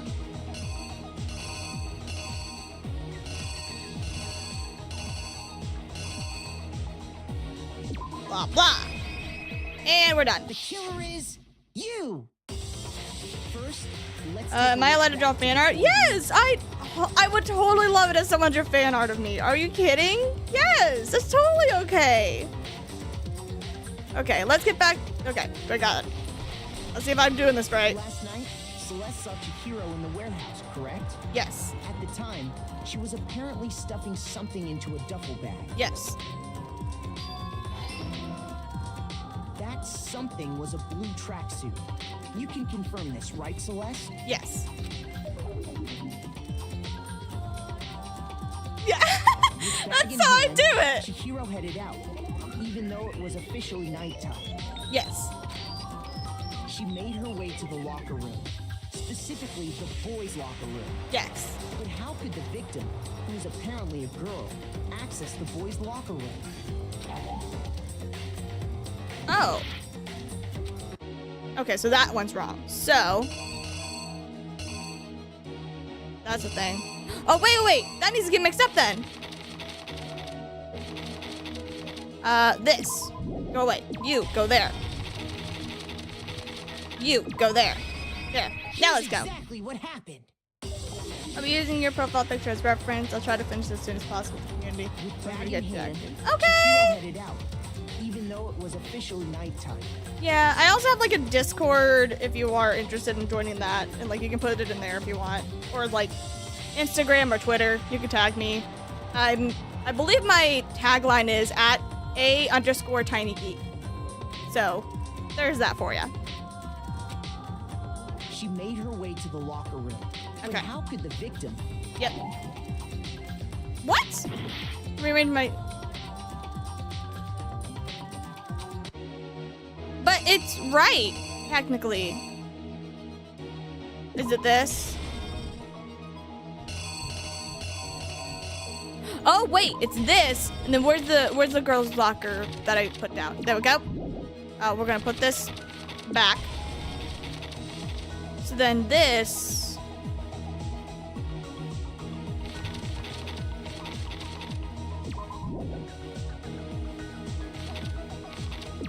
This. The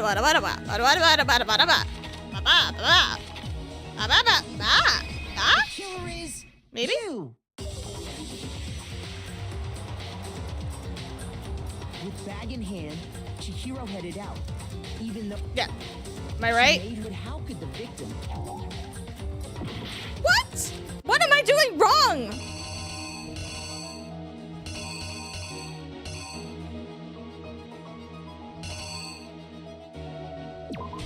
Huh?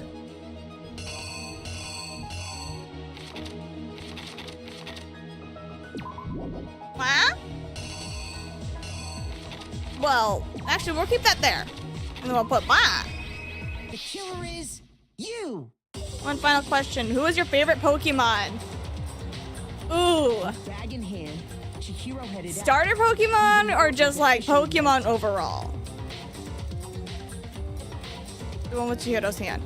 Oh. She made her. That's what I did though. Ah, fuckles. I know. There goes my last heart. Ooh. Oh no, that's gonna be a toughie.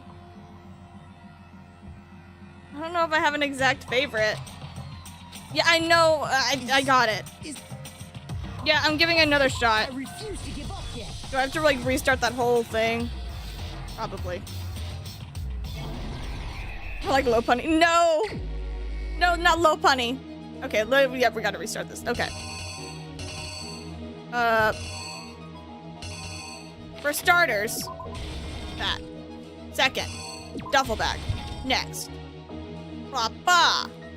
Ba-ba. Da-ba. Ba-ba-ba-da-ba-ba.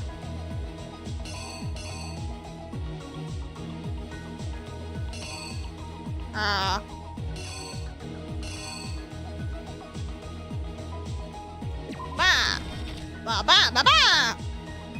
Okay, we're gonna get blood on the... No, wrong one. We're gonna get blood on the thing. Blood on the thing. Just like rabbits, I swear. Like humans, I like... Blah blah blah blah blah blah blah blah blah blah blah blah. The door. La puerta. La puerta. ¿Dónde está la puerta? La puerta. Blah blah. Blah blah. Blah blah.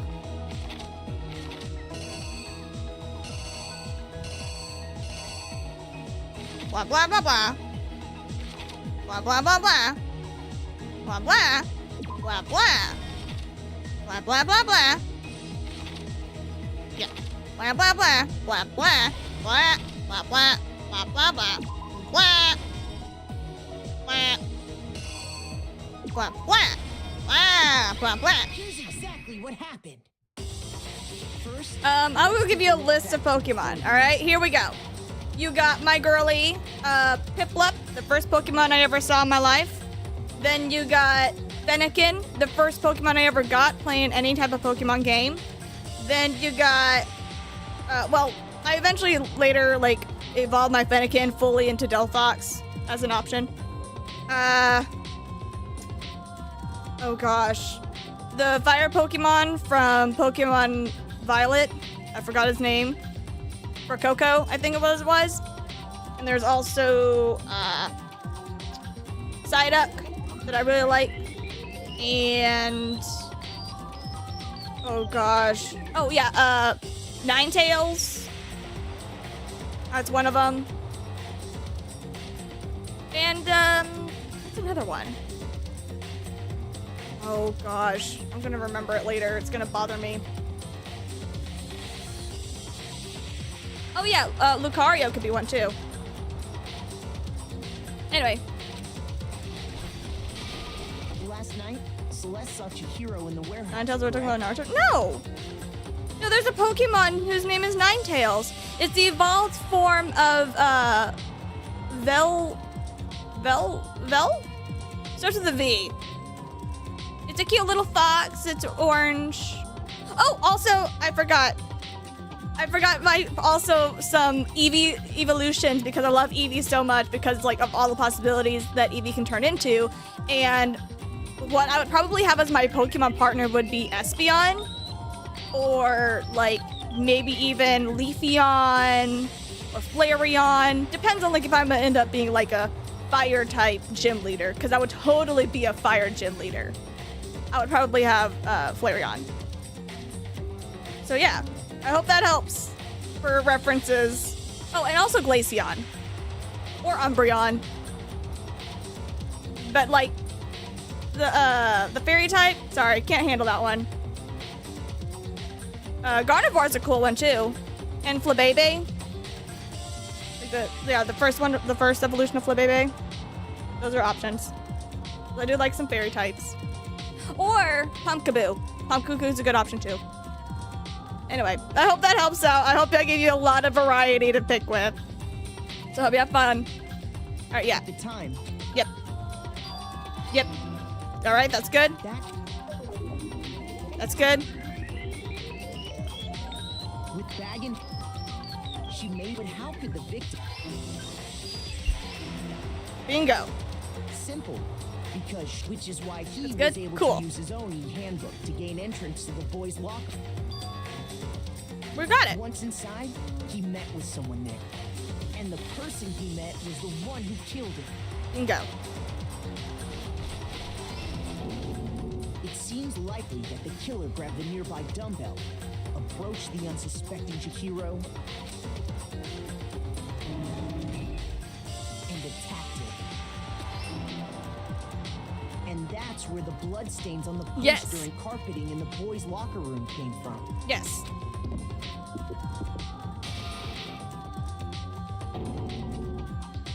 It was likely in the heat of the moment. The body was arranged, but the murder itself felt unplanned. Yes.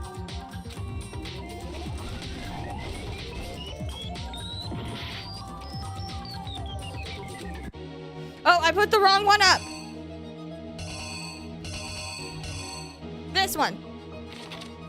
Okay, you need to go there. You need to go there. There we go. Now we're good. You! Yep. Okay, we're good. Which is why the killer hurried to try and hide the act.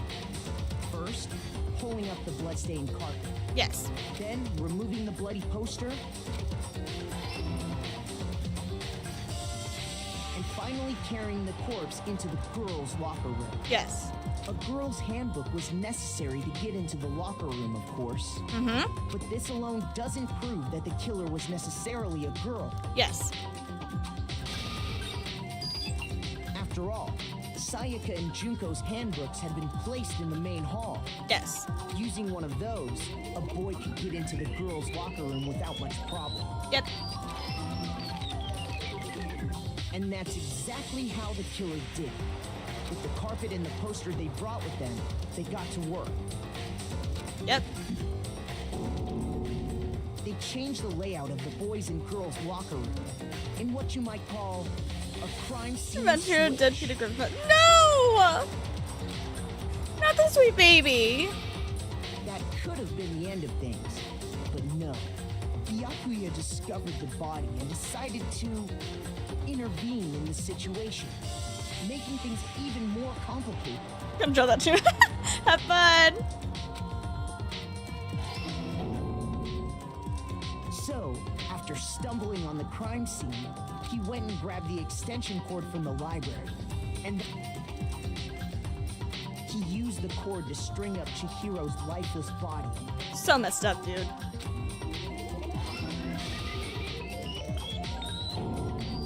Then, using the victim's own blood, he left a grisly message there at the scene of the crime. Yep. He wanted to create the illusion that Genocide Jack was responsible for the slaughter. Yep. I'm just supposed to be asleep. I'm awake at school. I'm school not to see. Underrated person. Nothing important. Importante. Aww. I would recommend you get some sleep at least at some point tonight, though, okay? At the same time that Byakuya was putting together this facade, the killer, having already disposed of Chihiro's bag and other belongings, arrived at the sign. There, they planned to destroy the last piece of evidence, Chihiro's handbook. Yep. And just as the killer expected, the steamy sauna was enough to ruin the electronic gadget. Yep. Somehow, the killer knew that the I'll handbook probably wouldn't continue stand drawing up to the tomorrow if I heat end of up the feeling sauna. sleepy, but for now, that's fair. And the reason they knew that is because the sauna had already wrecked their own handbook. Yes. And that's how it all played out. I did it! I finally did it! Isn't that right, Mondo Orada? Rada, rada, rada. If you know that reference, then props to you. Mondo. No, this can't be right. Taka, you need to back away. Where's your evidence? Yeah, where's your evidence? Taka. You need evidence. You need proof. Taka. Without any proof, you can't pin any of this on him. Buddy. Chowder. There you go, Squigs! Evidence that Mondo was the killer. That already revealed itself earlier in the trial.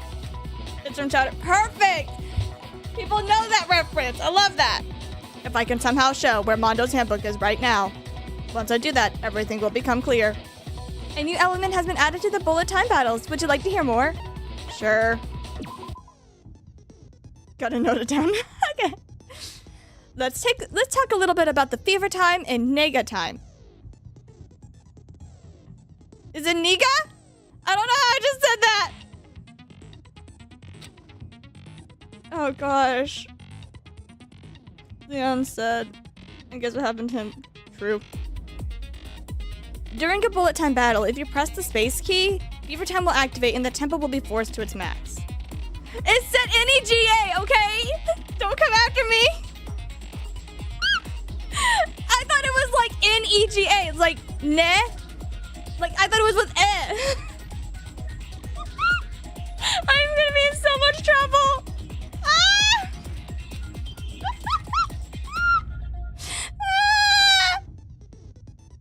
Ah! Well, it was fun while it lasted. At this point, even if you push the buttons at random, you won't miss. You can push however, if you want to destroy the opponent's verbal assault. Focus gauge runs out. Make sure the best possible use of your time. I'm clipping this. No!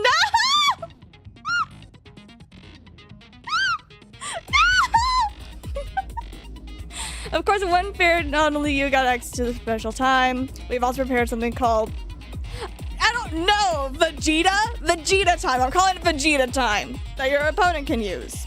If the opponent activates Vegeta time during the bullet time battle, your tempo marker will disappear, making it quite a bit tougher to hit the buttons in rhythm.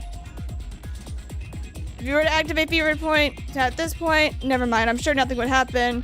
I don't know what I was so worried about.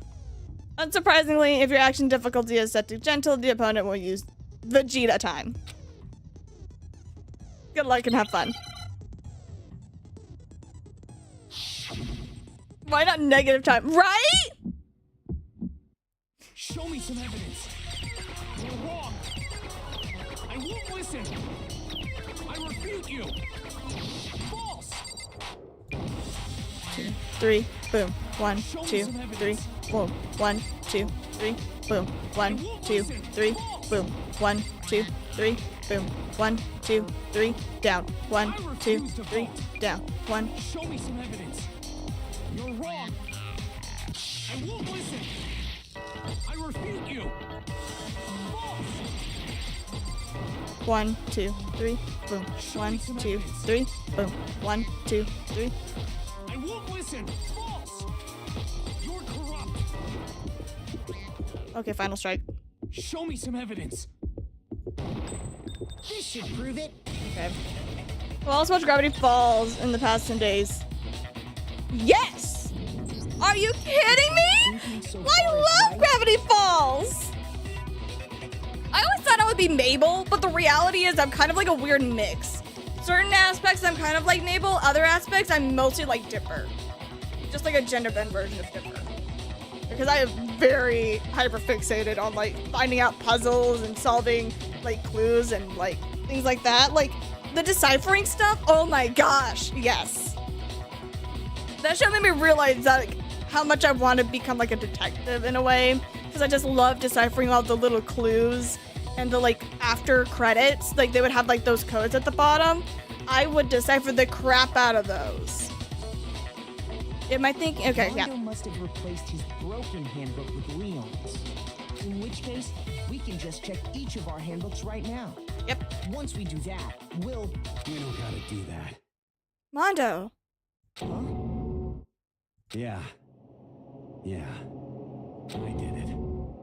I killed him. You say that with such remorse, dude. It actually hurts.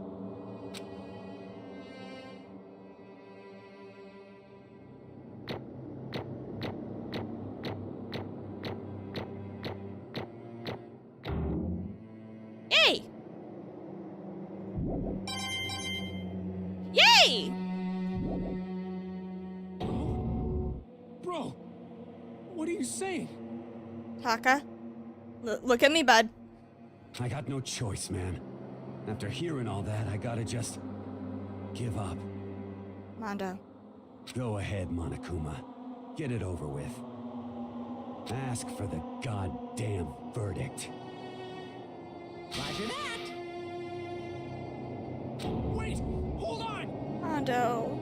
No waiting, no holding on. Time for the moment we've all been waiting for. Grab your lever and give it a yank. Who will you elect as the Blackened this time around? Why does that sound so dirty? Grab your lever and give it a yank. That sounds so bad. Will you make the right choice or the dreadfully wrong one? What's it gonna be? What's it gonna be? This one actually hurts.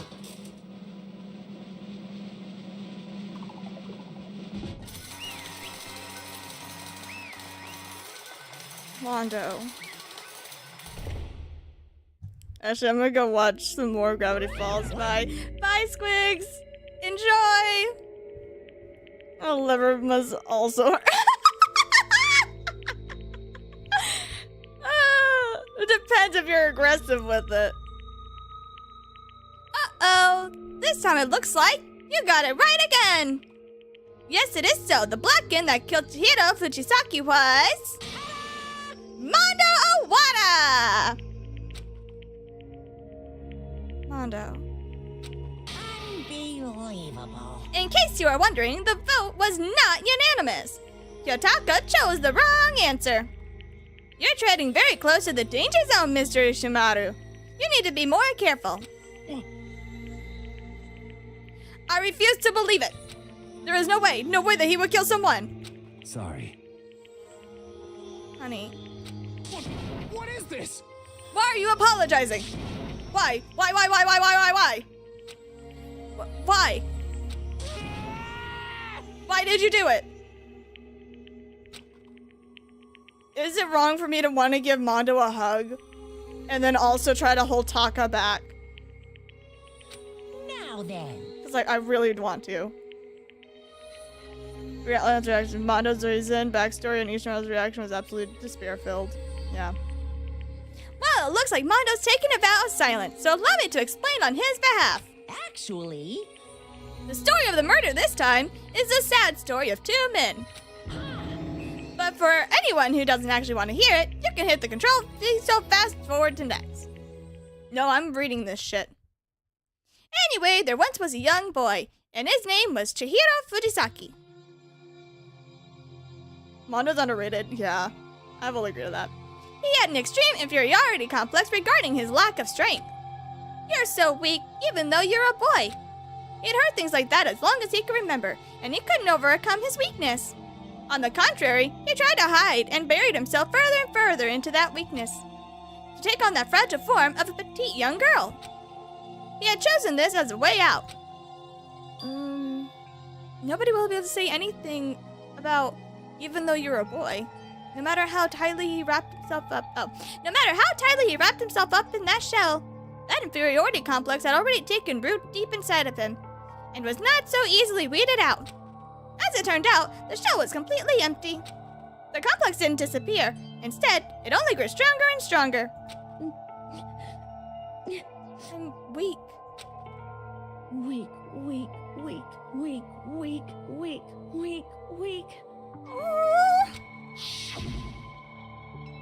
On the killing game had begun here at the school, he had no choice but to accept his fate. After all, this world is survival of the fittest. If you're not strong, you don't survive. And then, the lovely and hateful Monokuma announced the revealing of the embarrassing secrets. Which of course included Chihiro's embarrassing secret, which I was more than willing to divulge. Even though he dresses like a girl, Chihiro is actually a boy. Hey, And that was something Chihiro couldn't let anyone find out, no matter the cost. My cat just said, "Oh no! Is she okay? Are they okay?" If that was revealed, it would be the end. The hardest shell would crack and the armor would fall away. Without a doubt, those around him would torture him more than ever before. Everyone figured being thrust into a dilemma must be sent him spiraling into despair. And yet, I'm sorry. I really don't want to talk about it right now. But I also don't want to leave things the way they were, so maybe I can talk about it later. After I try my best to become strong, then I can tell everyone. Annoyingly, he used the thread of discovery to motivate himself to become stronger. that's right. I want to change. Strong enough so that everyone says, even though you're a boy, I'll be okay. I'll get better. Oh, Chihiro!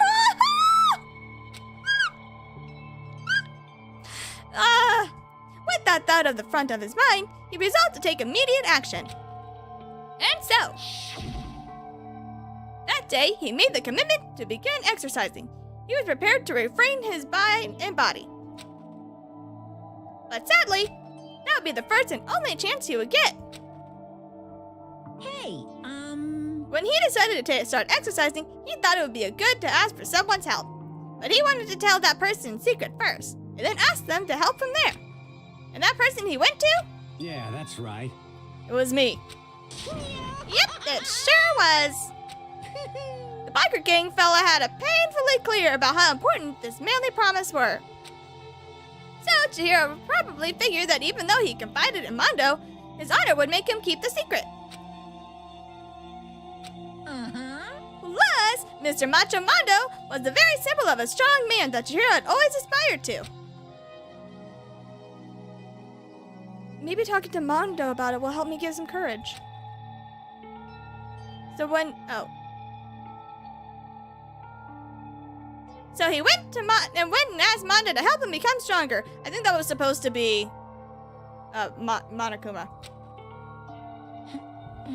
I wish the free time events where you hang out with people actually changed what people said. I really do wish that too. I also wish it could like change the course about who would get killed. I think that would be interesting. It was his aspiration, and he thought that the only way with Mondo's support would ever be able to come close. Correct. So then, that must be why Mondo did what he did, to keep the promise he'd made to Chihiro. Huh? Did what he did? You mean why Mondo carried Chihiro from the boys' locker room into the girls' locker room? Indeed. Yes, that's exactly what I mean. Technically, isn't that to cover up what he'd done? Certainly. That could have been part of it, but I don't think that was the main reason. The real purpose was to keep the promise between men he'd made to Chihiro. But how does moving the body keep his secret? Because if everyone knew that he'd been killed in the boys' locker room, everyone would have been arguing about how she got into the boys' locker room, right? Once that started up, at least a few of us would have immediately begun to suspect his identity, so he tried to protect Chihiro's secret by putting him in the girls' locker room and stealing his handbook. Then Mondo did all that to keep the promise he made to Chihiro, who he had also killed. This is sad, bro.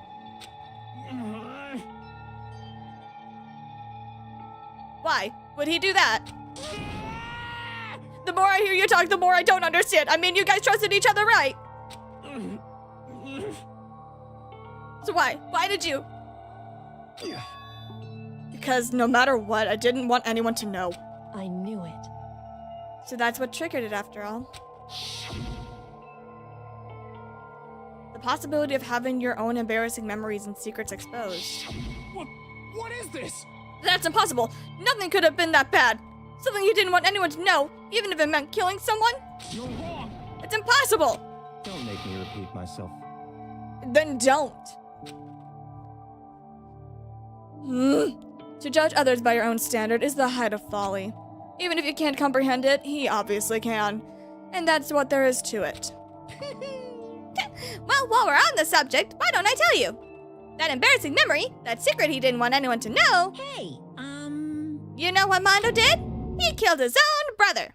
He didn't kill his own brother. Mondo, the ultimate biker gang leader, makes all the hollums and riffraff across the country tremble. But the only reason he had the chance to join a gang in the first place was because of a certain someone. Mondo's older brother, named Daya Owada. Interesting. Mondo had nothing but respect for him. It was because of Daya and Mondo never got on a motorcycle. Oh. Mondo's brother was the only family growing up. He was the only one Mondo could trust or respect. He wanted to measure up to his own big brother, so he imitated him in everything he did. Mondo was the epitome of the starry-eyed kid brother. Meanwhile, the charismatic older brother had put together a local motorcycle gang, and before anyone knew it, it had grown into the biggest biker gang in the country. Daya, the older brother, number one in the gang, and his number two, his younger brother Mondo. In the beginning, everything was peaches and gravy. That's a horrible combination. But when Mondo started thinking about how he would have to take over the gang from his brother someday, his brother's greatness, his reputation, began to gnaw on Mondo's very soul. The kid's gonna take over for Daya, yeah? Daya created this gang with his bare hands. Mondo's just along for the ride. Can someone like that really be our leader? All that'll do is make the gang look bad. Almost every day, Mondo heard the gossip and whispers of the other members of the gang, which is why... I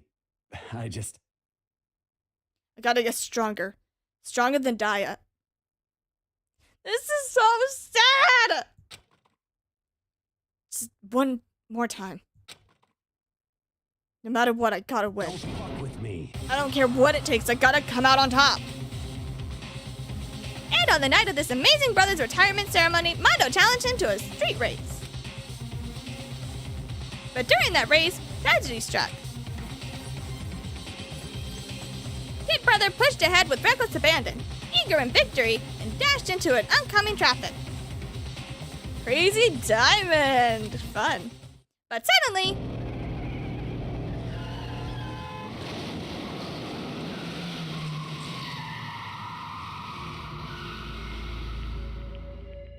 laying in his kid brother's arms, the older brother delivered his final words.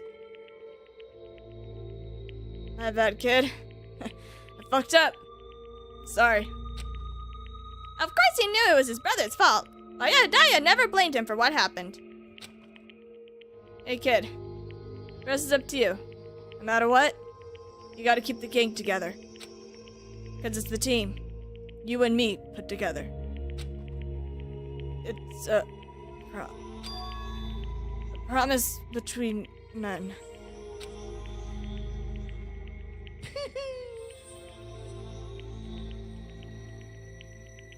That's sad as fuck. But also, he didn't really kill him.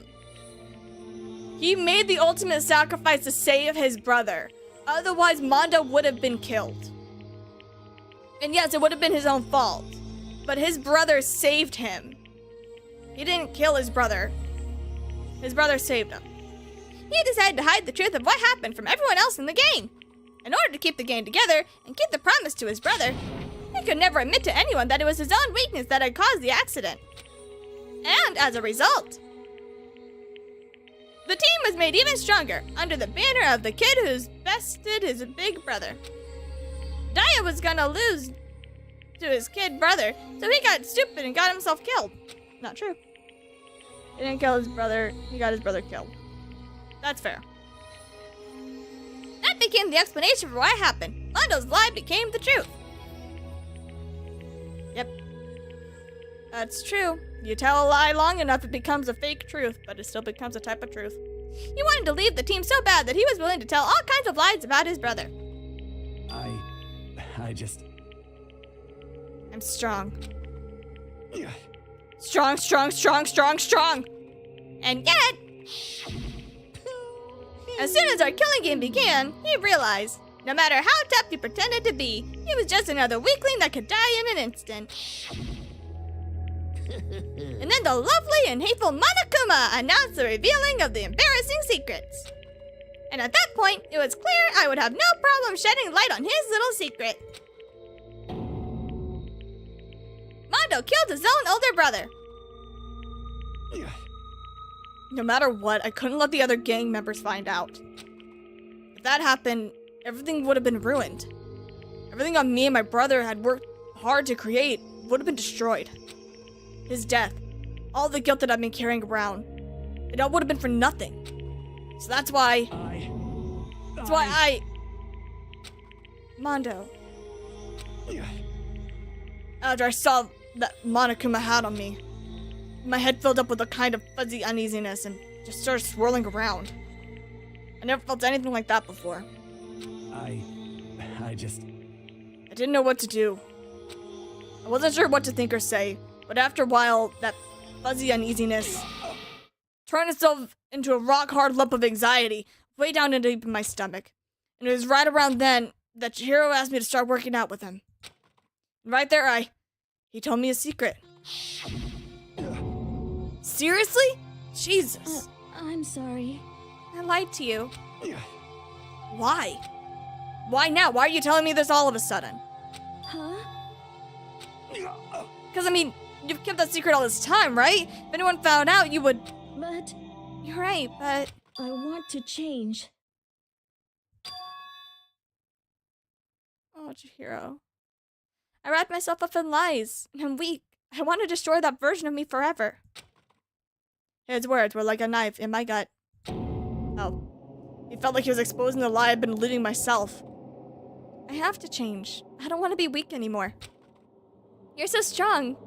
It can't hurt you, right? Whatever secret Monokuma might tell us... You piece of... So what? You're saying I should just say it? What? You're saying if I What? really am, I should just be able to tell everyone my secret? Huh? I was jealous. I was jealous of Chihiro's strength. He had the strength to face his own weakness and to try to overcome it. It was a kind of strength that I never had.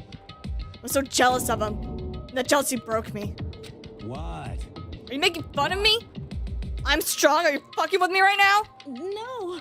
I'm not making fun of you. You really are strong, Mondo.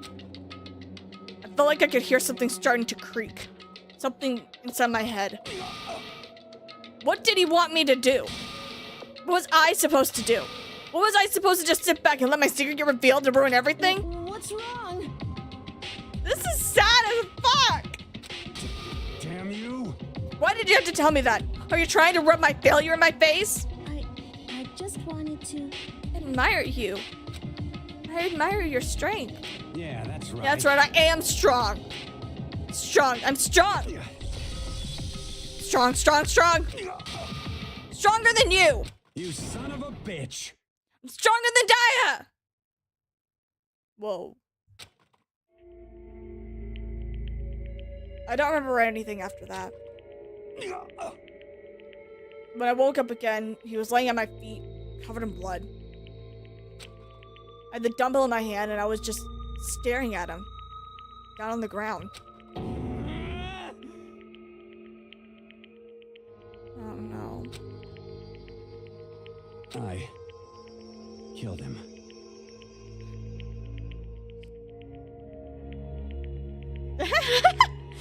Yeah. I killed Chihiro. Even after all this time, I'm still just as weak as I've always been. Mondo. And thanks to that, I did something I can never take back. Mondo. He was normally so aggressive, so angry. He hid that weak side away from everyone. That was his secret. A weakness like that lived in his heart like this, and it turned him cold-blooded. Damn it. Look at him, you see? You're all just like him.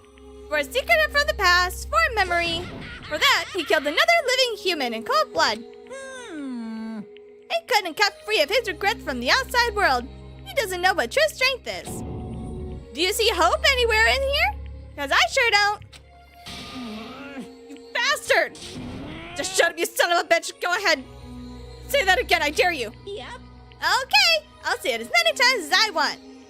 Is what I want to say, but unfortunately I can't do that right now because it's time for the punishment to fast approach. Punishing. You kidding me? You mean execution?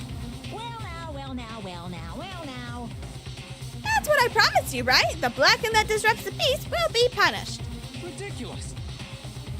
Now then, I prepared a very special Oh, no. punishment. Mom's the only one who wishes he could actually take back what he did. Yeah. Like that is probably the sad thing is like he really is really guilty about it. He hates it. He regrets it so much. No, wait. Let's give it everything we've got. It's punishment time. Mondo. Sorry, man. Mondo! I couldn't keep the promise we made. From one man to another.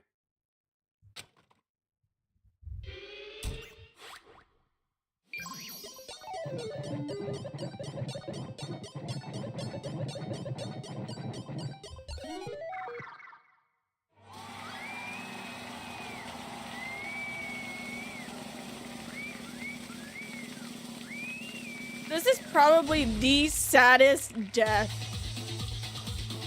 that I will ever admit to feeling.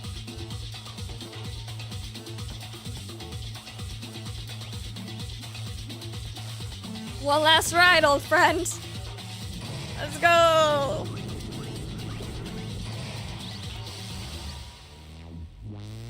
The cage of death.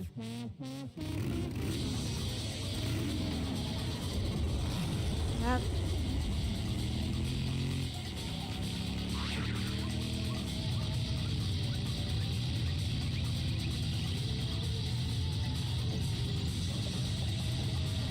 Bye, Mondo.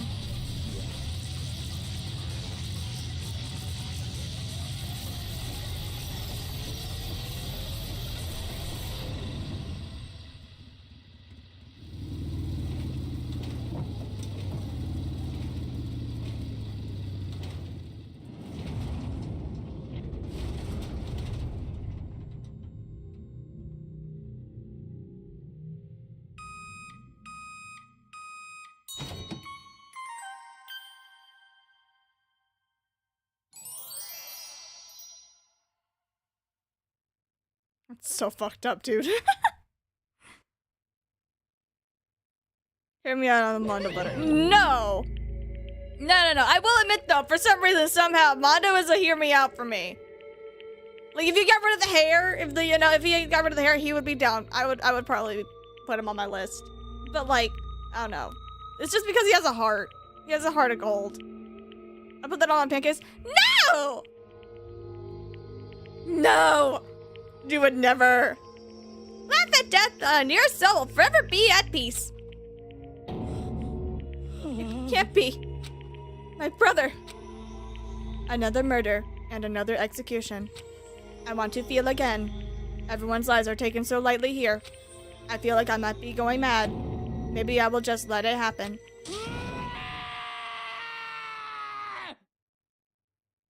I'm really gonna be honest, that's probably one of the most heartbreaking screams in this entire game.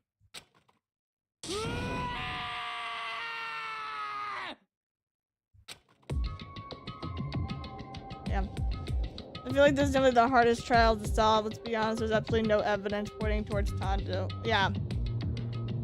He got his mouth shut, he wouldn't have... He really... It's possible. As Saga's sad screams invaded our skulls, we were each forced to realize once again. But he, of course, had to. What a disappointment. Is this the end of the game? Let me punch you in the face, you sick son of a bitch! Byakuya.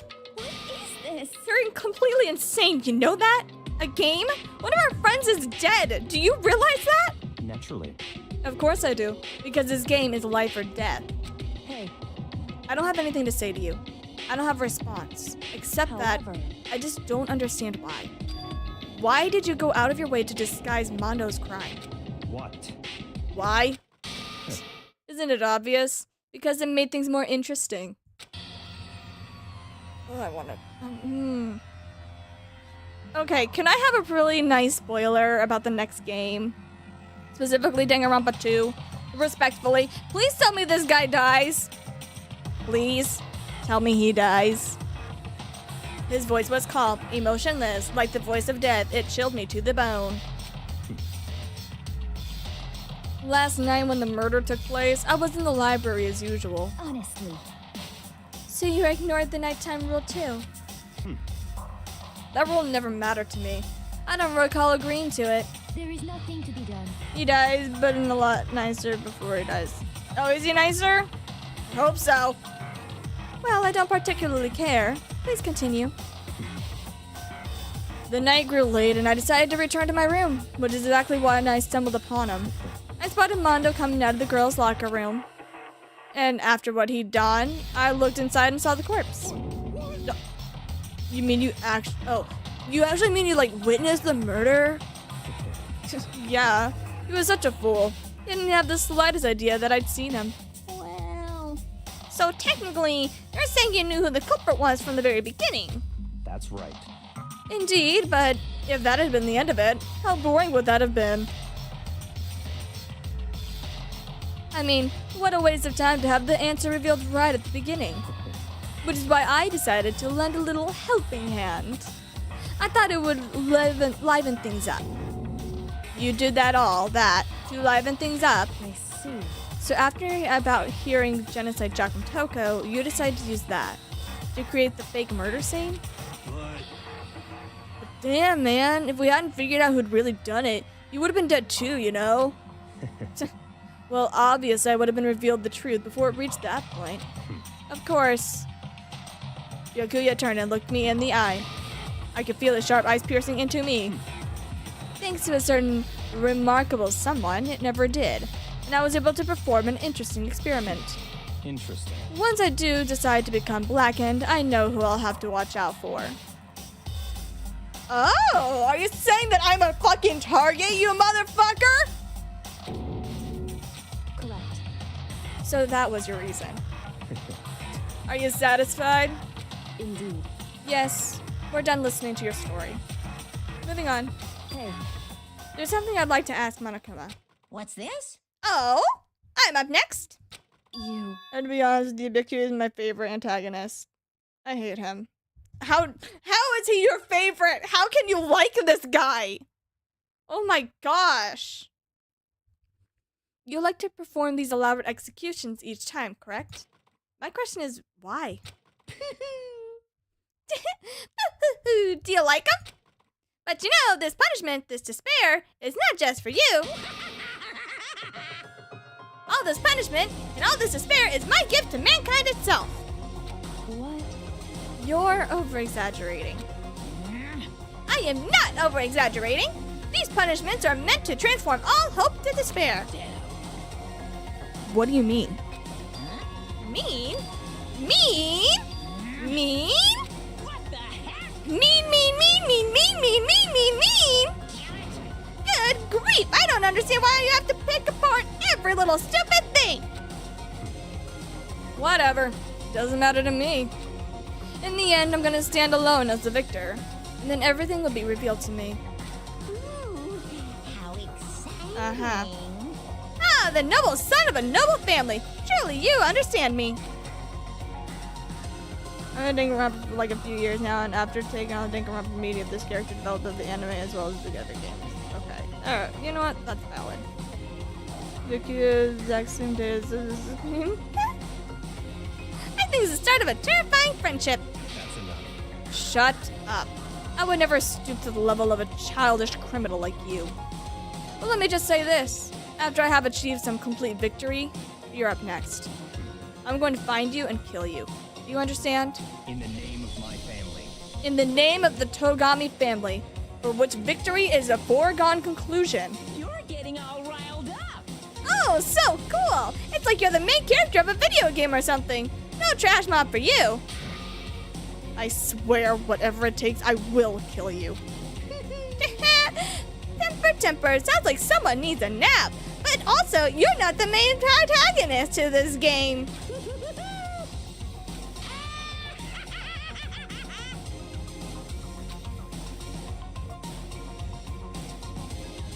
Monokuma's laughter pealed across the courtroom, and the curtain closed on the case of Chihiro and Mondo. I knew that it was not the end. The killing game would still continue, because the mastermind would not let it end. For those of us who were still alive, our worst fear and despair kept on multiplying. It was a kind of despair that felt like a blind puppy in hell had more of a future than us. All of our courage and effort, our friendship, it felt like it all amounted to nothing. It was the worst kind of despair. Well, anyway, Oh. like I was saying, this is a pretty good spot. Yeah, a really good spot. Anyway, isn't it amazing how that girl went and killed someone before things even had a chance to get boring? Once things really get moving, it'll be like a roller coaster. There won't be any stopping it. Fear and despair charge forward at a speed nothing can hope to match. But I must admit, I'm disappointed. What is going on? I went to all the pain and effort of making you part of the group, and you couldn't play your part. You do remember you were supposed to make the first move, right? Well, no biggie. Nothing we can do about it now, so just do your best to make things more exciting from now on, okay? After all, that's what everyone wants to see. There is one thing I'd like to ask you. As long as you don't want to know my measurements, fire away. Who is it? The 16th high school student, My, you really took took me by surprise there. I know I said you could ask anything, but super denied, ultra denied, demonic denied. Because you see, that's my ace in the hole. I know who it is. And nobody be dumb enough to reveal that, right? No matter how close they were to their friends.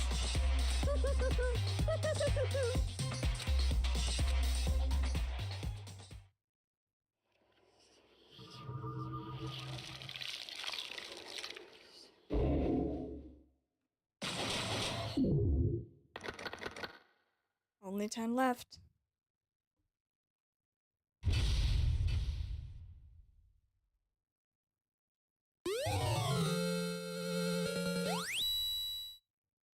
Oh, you're fucked up for that!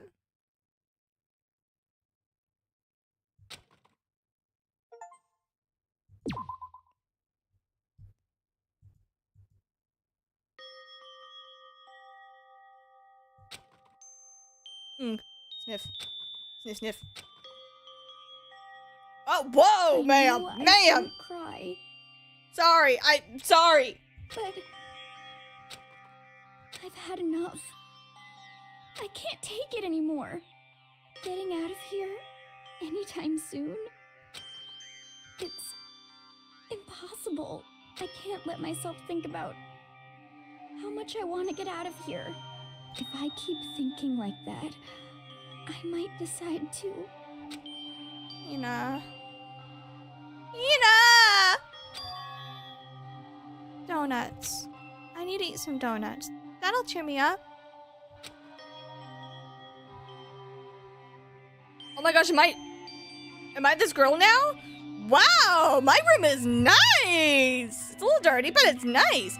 Glazed donuts, twisty donuts, jelly donuts, cream-filled donuts, donut holes, malasadas. Okay.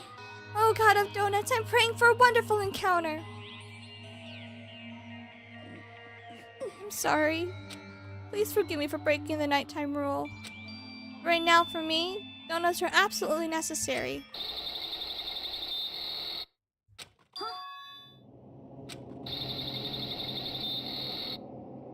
Huh? What's that sound? It sounds like it's coming from the bathhouse. But I'm super scared, but is someone there?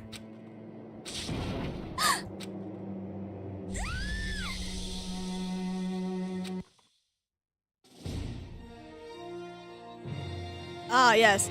The next generation legend, stand tall, galactic hero. The morning after the conclusion of the second-class trial, everyone met up in the dining hall just like always. Actually, we're missing Hina. And I expected it to start like any other day. That is what I expected, however.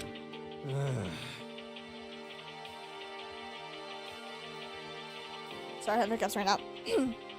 Man, today's count kind of sucks, you know? Toko and Byakuya still refuse to show. And I haven't seen Miss Asahina anywhere. She said her stomach was hurting, so she's taking it easy in her room for today. oh, That is rather unusual for her. Normally, she is so full of energy. Which is exactly what makes me worry. So then, So, it's just the 7 of us? It looks that way. How about that? See, it sounds like this where the committee chairman needs to like do things, or we're like going out with a bang. Taka. Impossible. Or not. Betty. Taka has not said a word since everything that happened yesterday. One look on his face showed that he had not slept a wink last night. Oh my gosh. It's fine. It must be because of Mondo. The two of them became so close, and then he finds out Mondo killed Chihiro, and then having to watch Mondo get punished, and nothing he could do about it. I cannot even imagine what he must have done to him. well, I mean, technically, what's gonna happen now? We still haven't found any way out, and we have no idea if help's ever gonna come. Now I'm all depressed just thinking about it. We simply have to make the best of things and do our best to get along and live here together in peace. Forget about the outside world and accept this new life. That is the only hope we have now. What, to live here forever? Well, here we have every convenience. We have food, clothes, and every need is seasoned to. Why are you so dissatisfied? In fact, let me ask you this. What is it about the outside world that you long for? Is that okay? Competition? Discrimination? Victimization and violence? As society grows, so does its provision. In which case, our current situation... Demon angel, pretty pudgy princess. What? Huh? Here we go. Maggie, the drill shop owner, the bunny-eared Amazon cat girl dog boy, Robo Justice the Galactic King, and what I mean is there's no 2D here. There is nothing to be done. Dude, you got problems. I mean, I will also complain because I don't have any manga or anime to watch, but like, you know, I can make do. Give me some Legos, I guess. You know, I can build with Legos. I don't know, something. The mastermind puts such base desire to their advantage, bending you to their will. You know? Well, like, anyway, since Taka's, like, catatonic right now, as the oldest one here, I'm officially stepping up to take the lead. Legos are dope. Hell yeah, they are! They're expensive, but they're awesome. So, we're all gonna work together and spend the rest of the day searching the school, right? Searching. I'm right? I mean, like, since the class trial is over, Perhaps. there should be new places for us to investigate. Yeah, like, that's the ticket. We both find some kind of, like, clue. Well then. Then once we're done eating, let's split up and begin looking around. Do you have any problem with that, Celeste? There may be the discovery waiting for us, which may further enrich our life here. No, the point is to look for clues. You just have some, don't know where they went, although we have a bunch of Star Wars Legos, like self-built and stuff. That's cool. But it sucks that you can't build them yourself. Oh, and just as we were starting to come together, she barged in and ruined the conversation. You called for me and so I appeared. Genocide! Ah! Nobody called for you. What the, like, how come it's Genocide Jill and not Toko? Yes! God, this place is just amazing! Finally a place I can be in my murderous self. Which is why I decided to stop holding back and spread my wings. No more hiding in a cave for me. Plus, I have another battle to fight. The whole killer with a split personality thing is so overdone. I gotta destroy that stereotype. I'll fight all day and all night to murder those outlandish cliches. But like, you are a killer with a split personality? If she weren't here, my chances of survival would go to at least 10%. Come on, you gotta back me up here. Even the biggest star need the little people to hold him up. Now that laugh I could never imitate, I'm sorry. Well, whatever else we do today, first we should eat. We can't do anything on an empty stomach. My girl Sakura! You are right, let us hurry up and eat so we can start our investigation.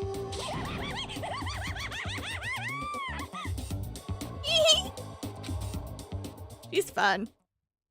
So we were forced to eat breakfast with a murderer, and after our much needed but very annoying meal, we set to work looking around the school.